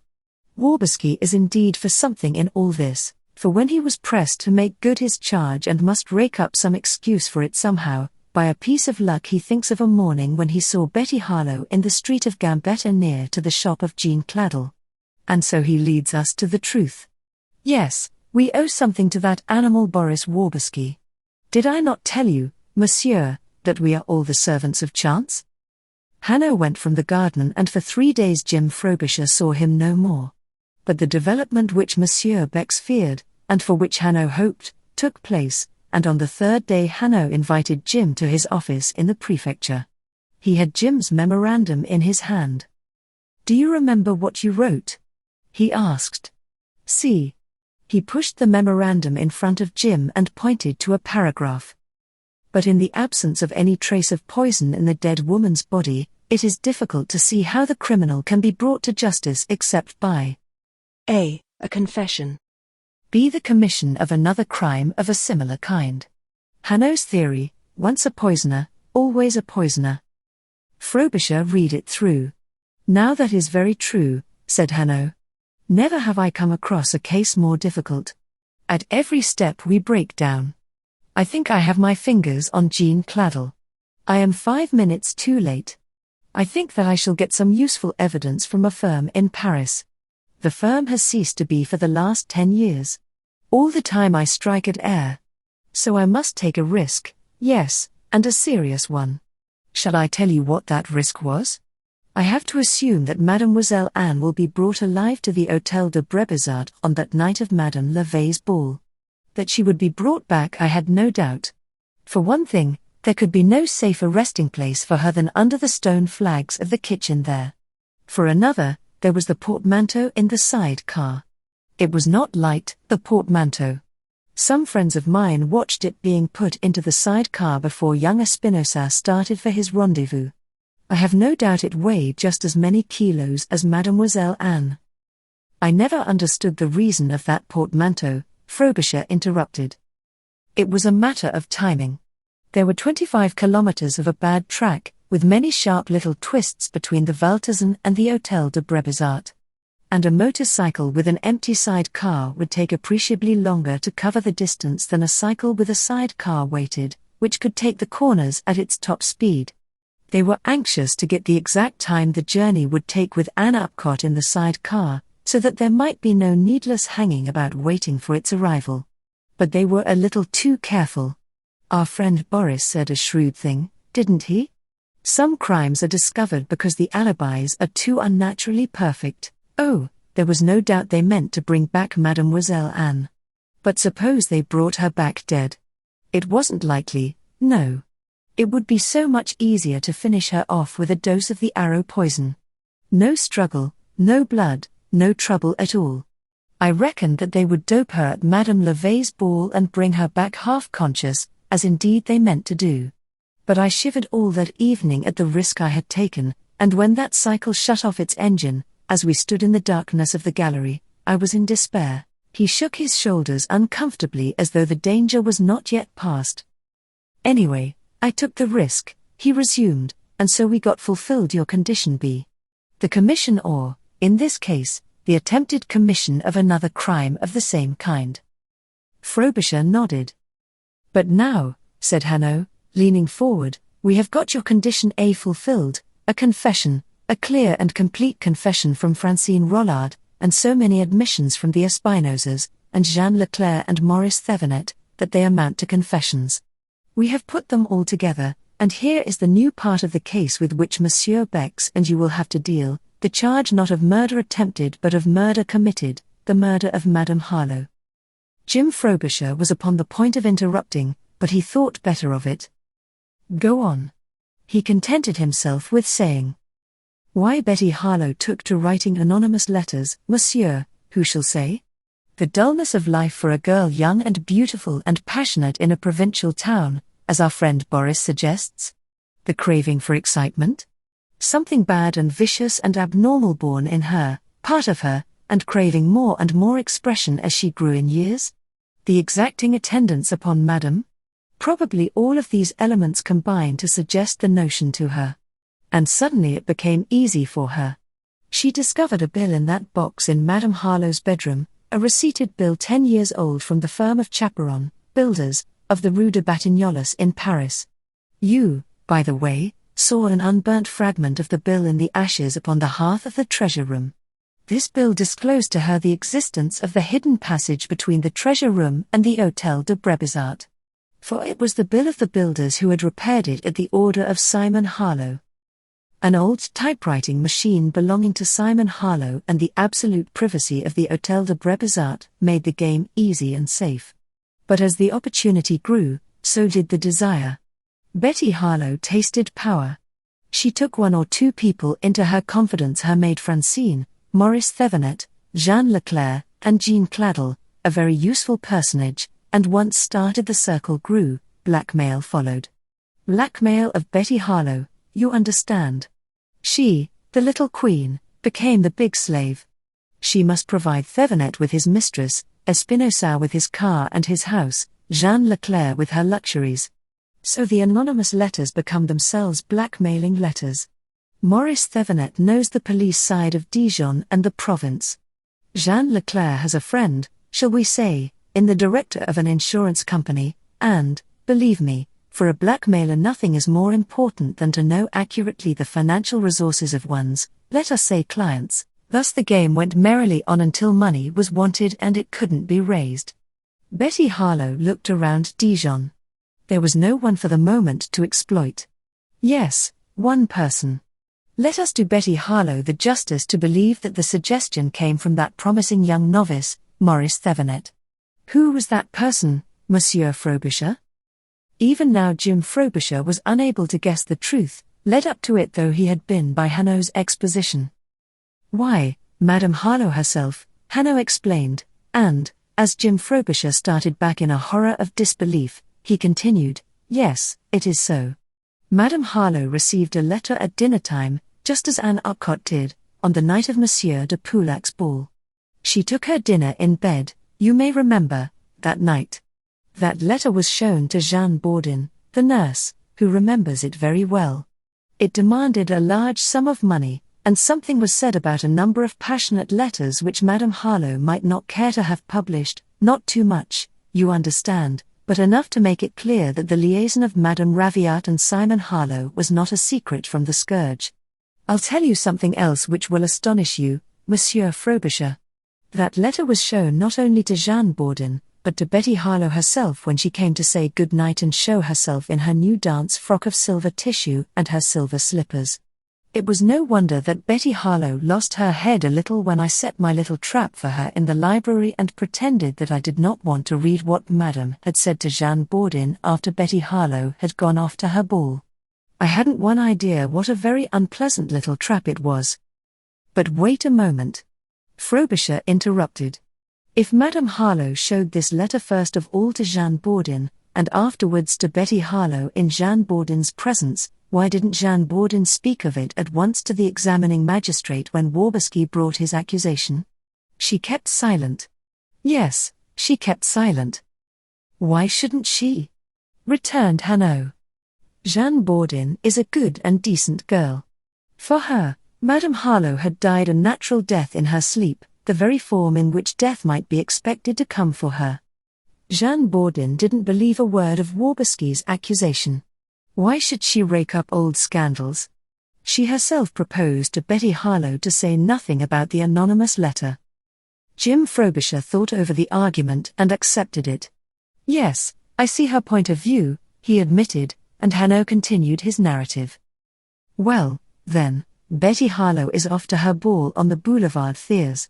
Ann Upcott is in her sitting room. Jeanne Bourdin has finished her offices for the night. Madame Harlowe is alone.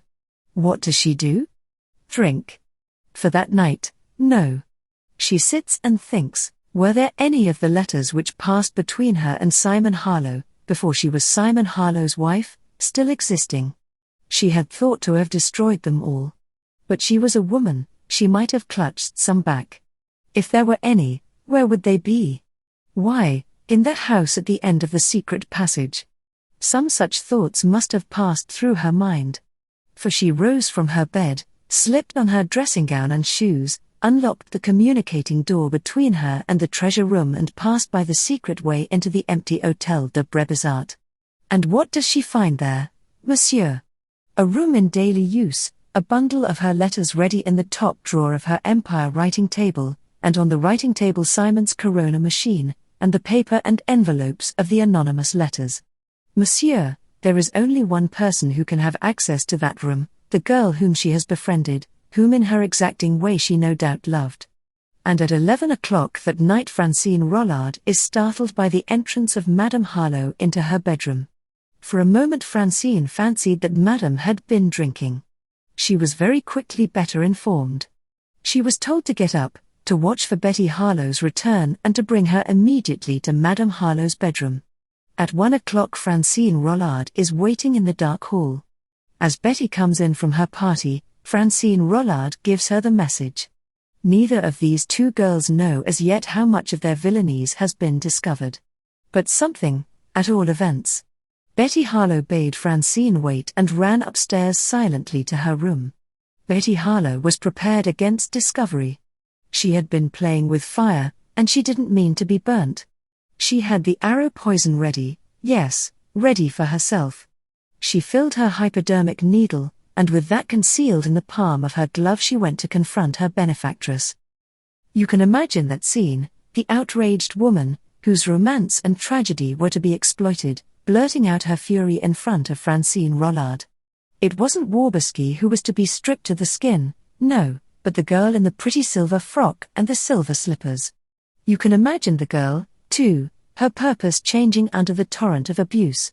Why should she use the arrow poison to destroy herself when she can save everything, fortune, liberty, position by murder? Only she must be quick.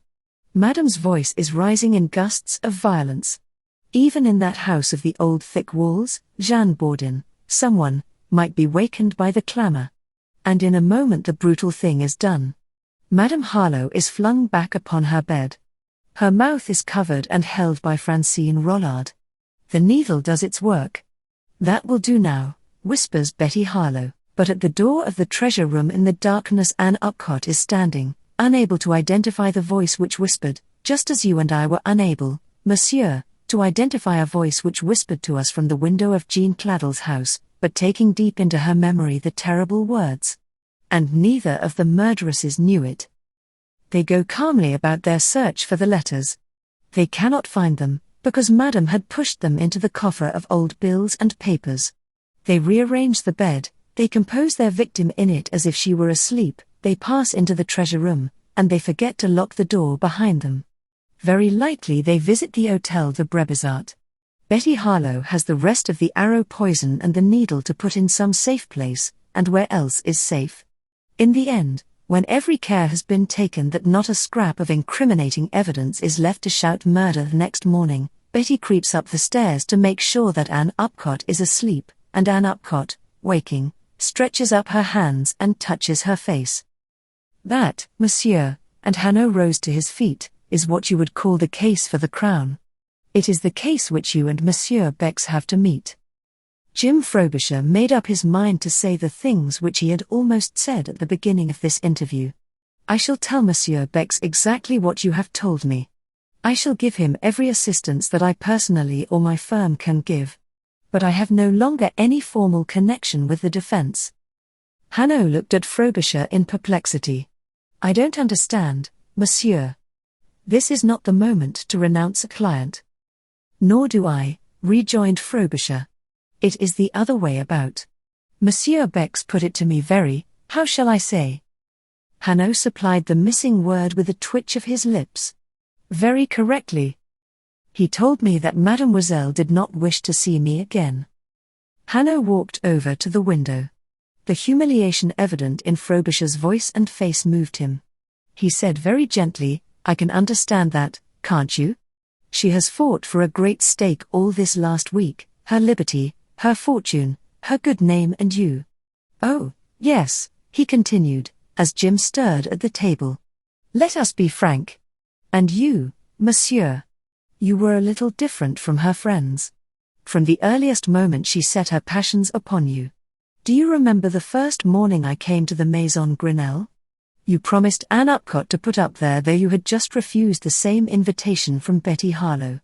Such a fury of jealousy blazed in her eyes that I had to drop my stick with a clatter in the hall lest she should recognize that I could not but have discovered her secret. Well, having fought for this stake and lost, she would not wish to see you. You had seen her too, in her handcuffs and tied by the legs like a sheep. I understand her very well." Jim Frobisher remembered that from the moment Hanaud burst into the room at the Hôtel de Brébizat, Betty had never once even looked at him. He got up from his chair and took up his hat and stick.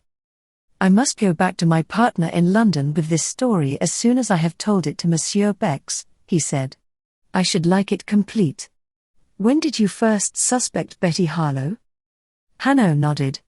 "That, too, I shall tell you. Oh, don't thank me. I am not so sure that I should be so ready with all these confidences if I was not certain what the verdict in the assize court must be. I shall gather up for you the threads which are still loose, but not here." He looked at his watch. "See, it is past noon. We shall once more have Philippe Le Bon's terrace tower to ourselves. It may be, too, that we shall see Mont Blanc across all the leagues of France. Come. Let us take your memorandum and go there." Chapter 26: The Façade of Notre Dame. For a second time they were fortunate. It was a day without mist or clouds, and the towering silver ridge hung in the blue sky distinct and magical. Hanaud lit one of his black cigarettes and reluctantly turned away from it. "There were two great mistakes made," he said. "One at the very beginning by Betty Harlowe. One at the very end by me, and of the two mine was the least excusable. Let us begin, therefore, at the beginning. Madame Harlowe has died a natural death. She is buried. Betty Harlowe inherits the Harlowe fortune.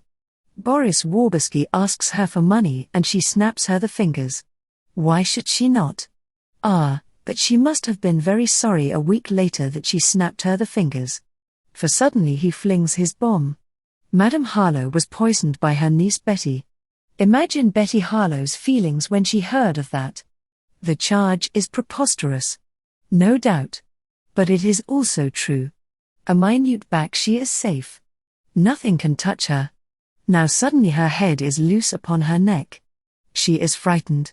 She is questioned in the examining magistrate's room. The magistrate has nothing against her. All will be well if she does not make a slip. But there is a good chance she may make a slip. For she has done the murder. Her danger is not any evidence which Waberski can bring, but just herself. In 2 days she is still more frightened, for she hears that Hanaud is called in from Paris. So she makes her mistake. She sends a telegram to you in London.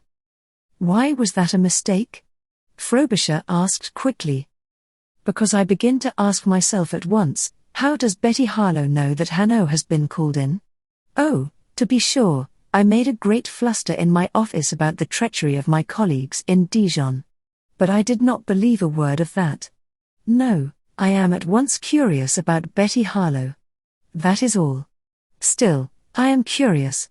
Well, we come to Dijon and you tell her that you have shown me that telegram. Yes, Jim admitted. I did.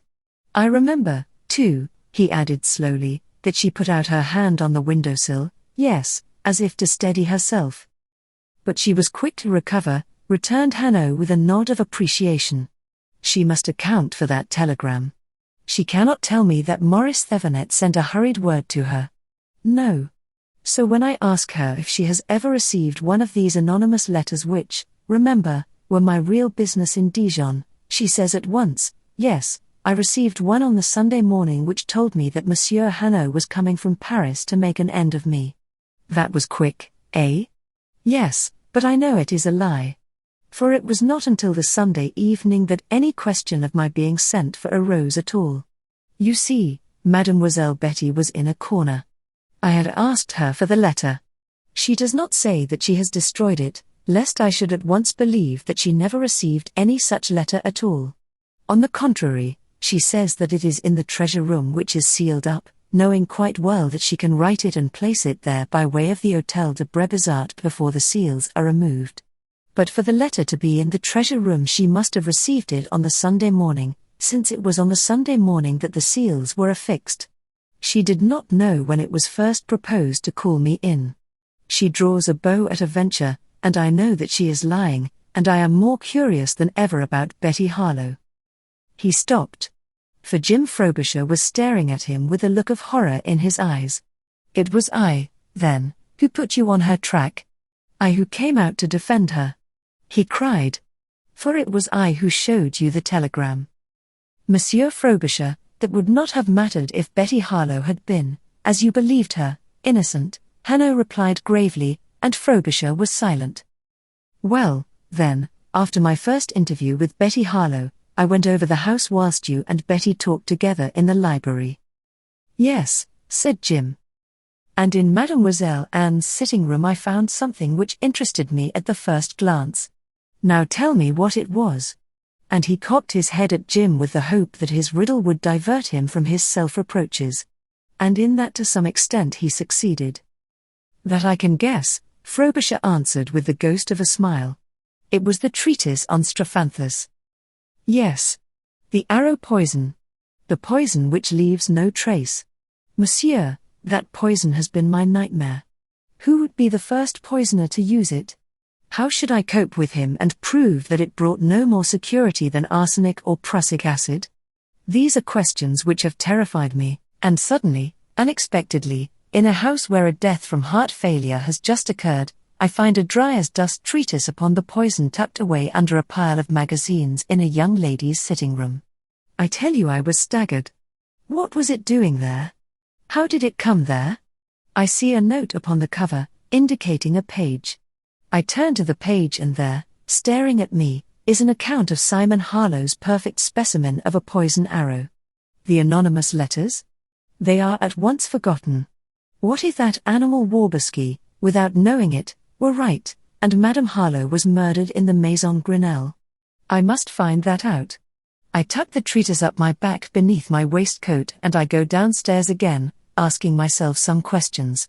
Is Mademoiselle Anne interested in such matters as Strophanthus hispidus? Or had she anything to hope for from Madame Harlowe's death? Or did she perhaps not know at all that the treatise was under that pile of magazines upon the table at the side? I do not know, and my head is rather in a whirl. Then I catch that wicked look of Betty Harlowe at her friend, Monsieur, a revealing look. I have not the demure and simple young lady of convention to deal with at all. No. I go away from the Maison Grenelle, still more curious about Betty Harlowe. Jim Frobisher sat quickly down at Hanaud's side. Are you sure of that? He asked suspiciously. Quite, Hanaud replied in wonder. You have forgotten, haven't you, that immediately after you left the Maison Grenelle that day you had the Sergeant de Ville removed from its gates? No, I don't forget that at all, Hanaud answered imperturbably. The Sergeant de Ville in his white trousers was an absurdity worse than that, an actual hindrance. There is little use in watching people who know that they are being watched. So I remove the Sergeant de Ville and now I can begin really to watch those young ladies of the Maison Grenelle. And that afternoon, whilst Monsieur Frobisher is removing his luggage from his hotel, Betty Harlowe goes out for a walk, is discreetly followed by Nicolas Moreau and vanishes. I don't blame Nicolas. He must not press too close upon her heels. She was in that place of small lanes about the Hôtel de Brébizart. No doubt it was through the little postern in the wall which we ourselves used a few days afterwards that she vanished. There was the anonymous letter to be written, ready for me to receive when the seals of the treasure room were broken. But I don't know that yet. No. All that I know is that Betty Harlowe goes out for a walk and is lost, and after an hour reappears in another street. Meanwhile I pass my afternoon examining so far as I can how these young ladies pass their lives and who are their friends. An examination not very productive, and not altogether futile. For I find some curious friends in Betty Harlowe's circle. Now, observe this, monsieur. Young girls with advanced ideas, social, political, literary, what you will, in their case curious friends mean nothing. They are to be expected. But with a young girl who is to all appearance leading the normal life of her class, the case is different. In her case curious friends are curious. The Espinosas, Maurice Thevenet, Jean Leclerc flashy, cheap people of that type, how shall we account for them as friends of that delicate piece of china, Betty Harlowe? Jim Frobisher nodded his head. He, too, had been a trifle disconcerted by the familiarity between Espinosa and Betty Harlowe. The evening, Hanaud continued, which you spent so pleasantly in the cool of the garden with the young ladies, I spent with the Edinburgh professor. And I prepared a little trap. Yes, and the next morning I came early to the Maison Grenelle and I set my little trap. I replaced the book about the arrows on the bookshelf in its obvious place. Hanaud paused in his explanation to take another black cigarette from his eternal blue bundle, and to offer one to Jim. Then comes our interview with the animal Waberski, and he tells me that queer story about Betty Harlowe in the street of Gambetta close to the shop of Jean Claddle. He may be lying. He may be speaking the truth and what he saw might be an accident. Yes. But also it fits in with this theory of Madame Harlowe's murder which is now taking hold of me, for if that poison was used, then someone who understood the composition of drugs must have made the solution from the paste upon the arrow. I am more curious than ever about Betty Harlowe. And the moment that animal has left me, I spring my trap, and I have a success beyond all my expectations. I point to the treatise of the Edinburgh professor. It was not in its place yesterday. It is today. Who, then, replaced it? I ask that question and Mademoiselle Anne is utterly at sea. She knows nothing about that book. That is evident as Mont Blanc over there in the sky.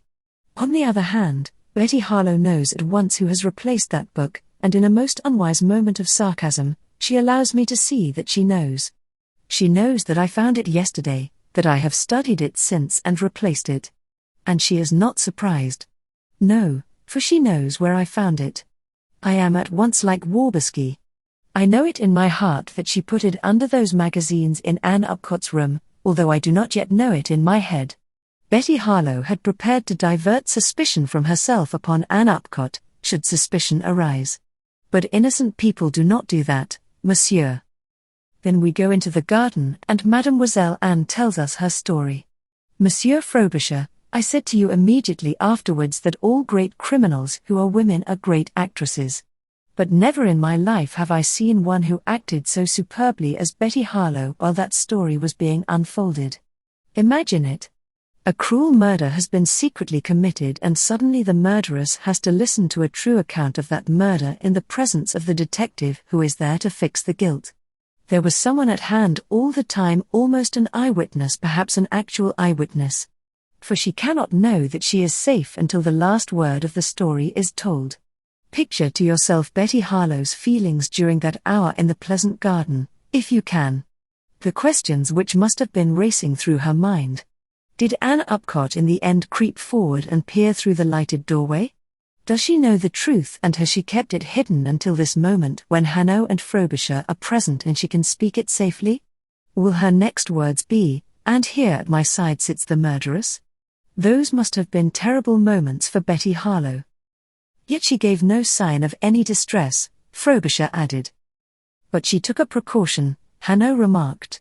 She ran suddenly and very swiftly into the house. Yes. You seemed to me on the point of stopping her. And I was, continued Hanaud. But I let her go and she returned. With the photographs of Mrs. Harlowe, Frobisher interrupted. Oh, with more than those photographs, Hanaud exclaimed. She turned her chair towards Mademoiselle Anne. She sat with her handkerchief in her hand and her face against her handkerchief, listening the tender, sympathetic friend. But when Mademoiselle Anne told us that the hour of the murder was 10:30, a weakness overtook her, could not but overtake her. And in that moment of weakness she dropped her handkerchief. Oh, she picked it up again at once. Yes, but where the handkerchief had fallen her foot now rested, and when the story was all ended, and we got up from our chairs, she spun round upon her heel with a certain violence so that there was left a hole in that well-watered turf. I was anxious to discover what it was that she had brought out from the house in her handkerchief, and had dropped with her handkerchief and had driven with all the weight of her body into the turf so that no one might see it. In fact, I left my gloves behind in order that I might come back and discover it. But she was too quick for me. She fetched my gloves herself, much to my shame that I, Hanaud, should be waited on by so exquisite a young lady. However, I found it afterwards when you and A.E.W. and the others were all waiting for me in the library. It was that tablet of cyanide of potassium which I showed to you in the prefecture. She did not know how much Ann Upcott was going to reveal. The arrow poison had been hidden away in the Hôtel de Brébizart. But she had something else at hand, more rapid, death like a thunderbolt. So she ran into the house for it. I tell you, monsieur, it wanted nerve to sit there with that tablet close to her mouth. She grew very pale. I do not wonder. What I do wonder is that she did not topple straight off her chair in a dead faint before us all. But no.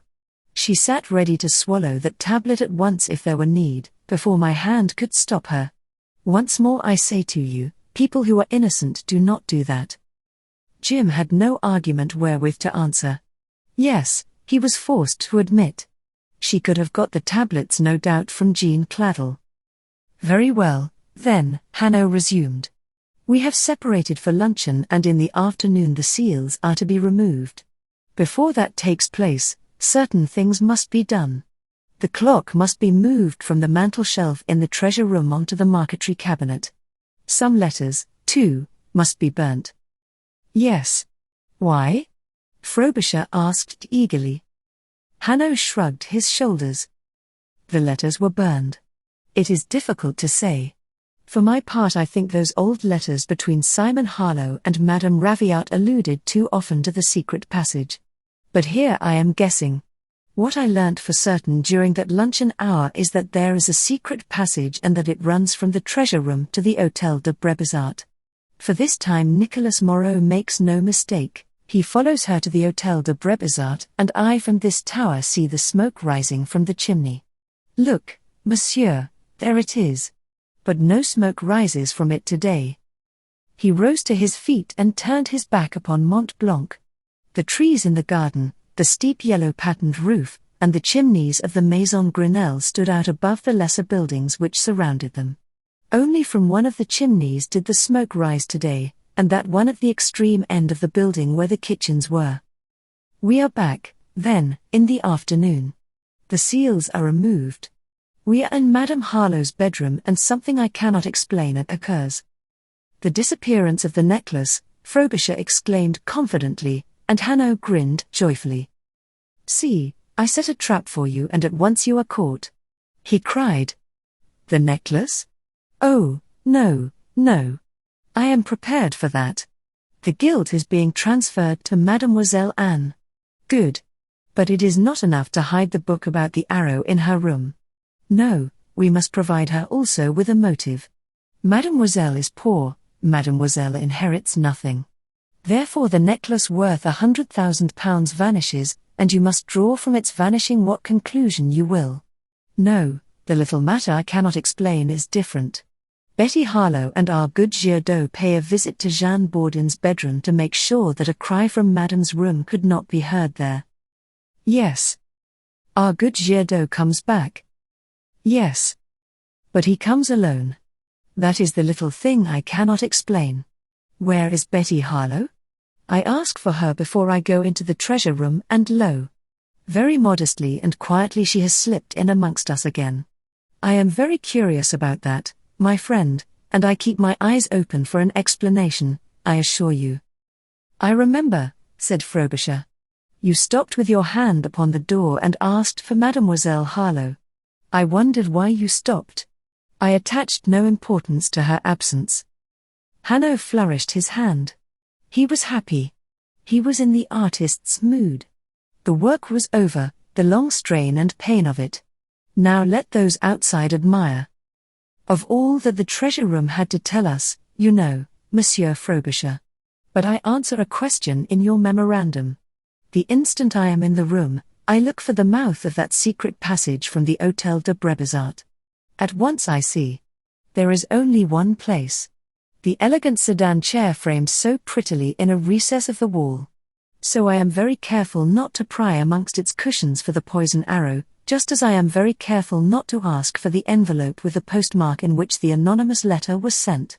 If Betty Harlowe thinks that she has overreached the old fox Hanaud, good. Let her think so. So we go upstairs and I find the explanation of that little matter of Betty Harlowe's absence which has been so troubling me. Jim Frobisher stared at him. No, he said. I haven't got that. We went into Ann Upcott's sitting room. I write my memorandum with the shaft of the poison arrow and you notice it. Yes. But the matter of Betty Harlowe's absence.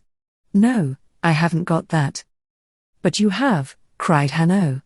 That pen. It was not there in the pen tray on the day before, when I found the book. There was just one pen, the foolish thing young ladies use, a great goose quill dyed red and nothing else. The arrow shaft had been placed there since. When? Why, just now. It is clear, that. Where was that shaft of the poison arrow before? In one of two places. Either in the treasure room or in the Hôtel de Brébizart. Betty Harlowe has fetched it away during that hour of freedom, she carries it in her dress, she seizes her moment when we are all in Madame Harlowe's bedroom and pan, there it is in the pen tray of Mademoiselle Anne, to make suspicion still more convincing. Monsieur, I walk away with Monsieur Bex, who has some admirable scheme that I should search the gutters for a matchbox full of pearls. I agree. Oh, yes, that is the only way. Monsieur Bex has found it. On the other hand, I get some useful information about the Maison Grenelle and the Hôtel de Brébizart. I carry that information to a very erudite gentleman in the Palace of the Departmental Archives, and the next morning I know all about the severe Etienne de Grenelle and the joyous Madame de Brébizart. So when you and Betty Harlowe are rehearsing in the Valtizan, Nicolas Moreau and I are very busy in the Hôtel de Brébizart with the results which now are clear to you, and one of which I have not told you. For the pearl necklace was in the drawer of the writing table. Jim Frobisher took a turn across the terrace. Yes, The story was clear to him now, a story of dark passions and vanity, and greed of power with cruelties for its methods. Was there no spark of hope and cheer in all this desolation? He turned abruptly upon Hanaud. He wished to know the last hidden detail. You said that you had made the inexcusable mistake. What was it? I bade you read my estimate of Ann Upcott on the façade of the Church of Notre Dame. And I did, cried Jim Frobisher. He was still looking towards the Maison Grenelle, and his arm swept to the left of the house. His fingers pointed at the Renaissance church with its cupolas and its loggia, to which Betty Harlowe had driven him. There it is, and under its porch is that terrible relief of the Last Judgment. Yes, said Hanaud quietly. But that is the church of Street Michel, monsieur. He turned Frobisher about. Between him and Mont Blanc, close at his feet, rose the slender apse of a Gothic church, delicate in its structure like a jewel. That is the church of Notre Dame. Let us go down and look at the façade. Hanaud led Frobisher to the wonderful church and pointed to the frieze. There Frobisher saw such images of devils, half beast, half human, such grinning hog men, such tortured creatures with heads twisted round so that they looked backwards, such old and drunken and vicious horrors as imagination could hardly conceive, and amongst them one girl praying, her sweet face tormented, her hands tightly clasped, an image of terror and faith, a prisoner amongst all these monsters, imploring the passers-by for their pity and their help. That, Monsieur Frobisher, is what I sent you out to see, said Hanaud gravely. But you did not see it. His face changed as he spoke. It shone with kindness. He lifted his hat. Jim Frobisher, with his eyes fixed in wonder upon that frieze, heard Ann Upcott's voice behind him. And how do you interpret that strange work, Monsieur Hanaud? She stopped beside the two men. That, mademoiselle, I shall leave Monsieur Frobisher to explain to you. Both Ann Upcott and Jim Frobisher turned hurriedly towards Hanaud. But already he was gone. The end.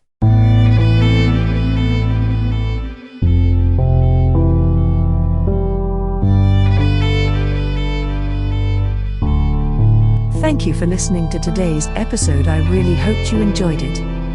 There will be more to come. Please subscribe not to miss out on what is next. I will be looking forward to your return. The music is by Madfan from Pixabay. To support this and other artists, go to pixabay.com. Sheila.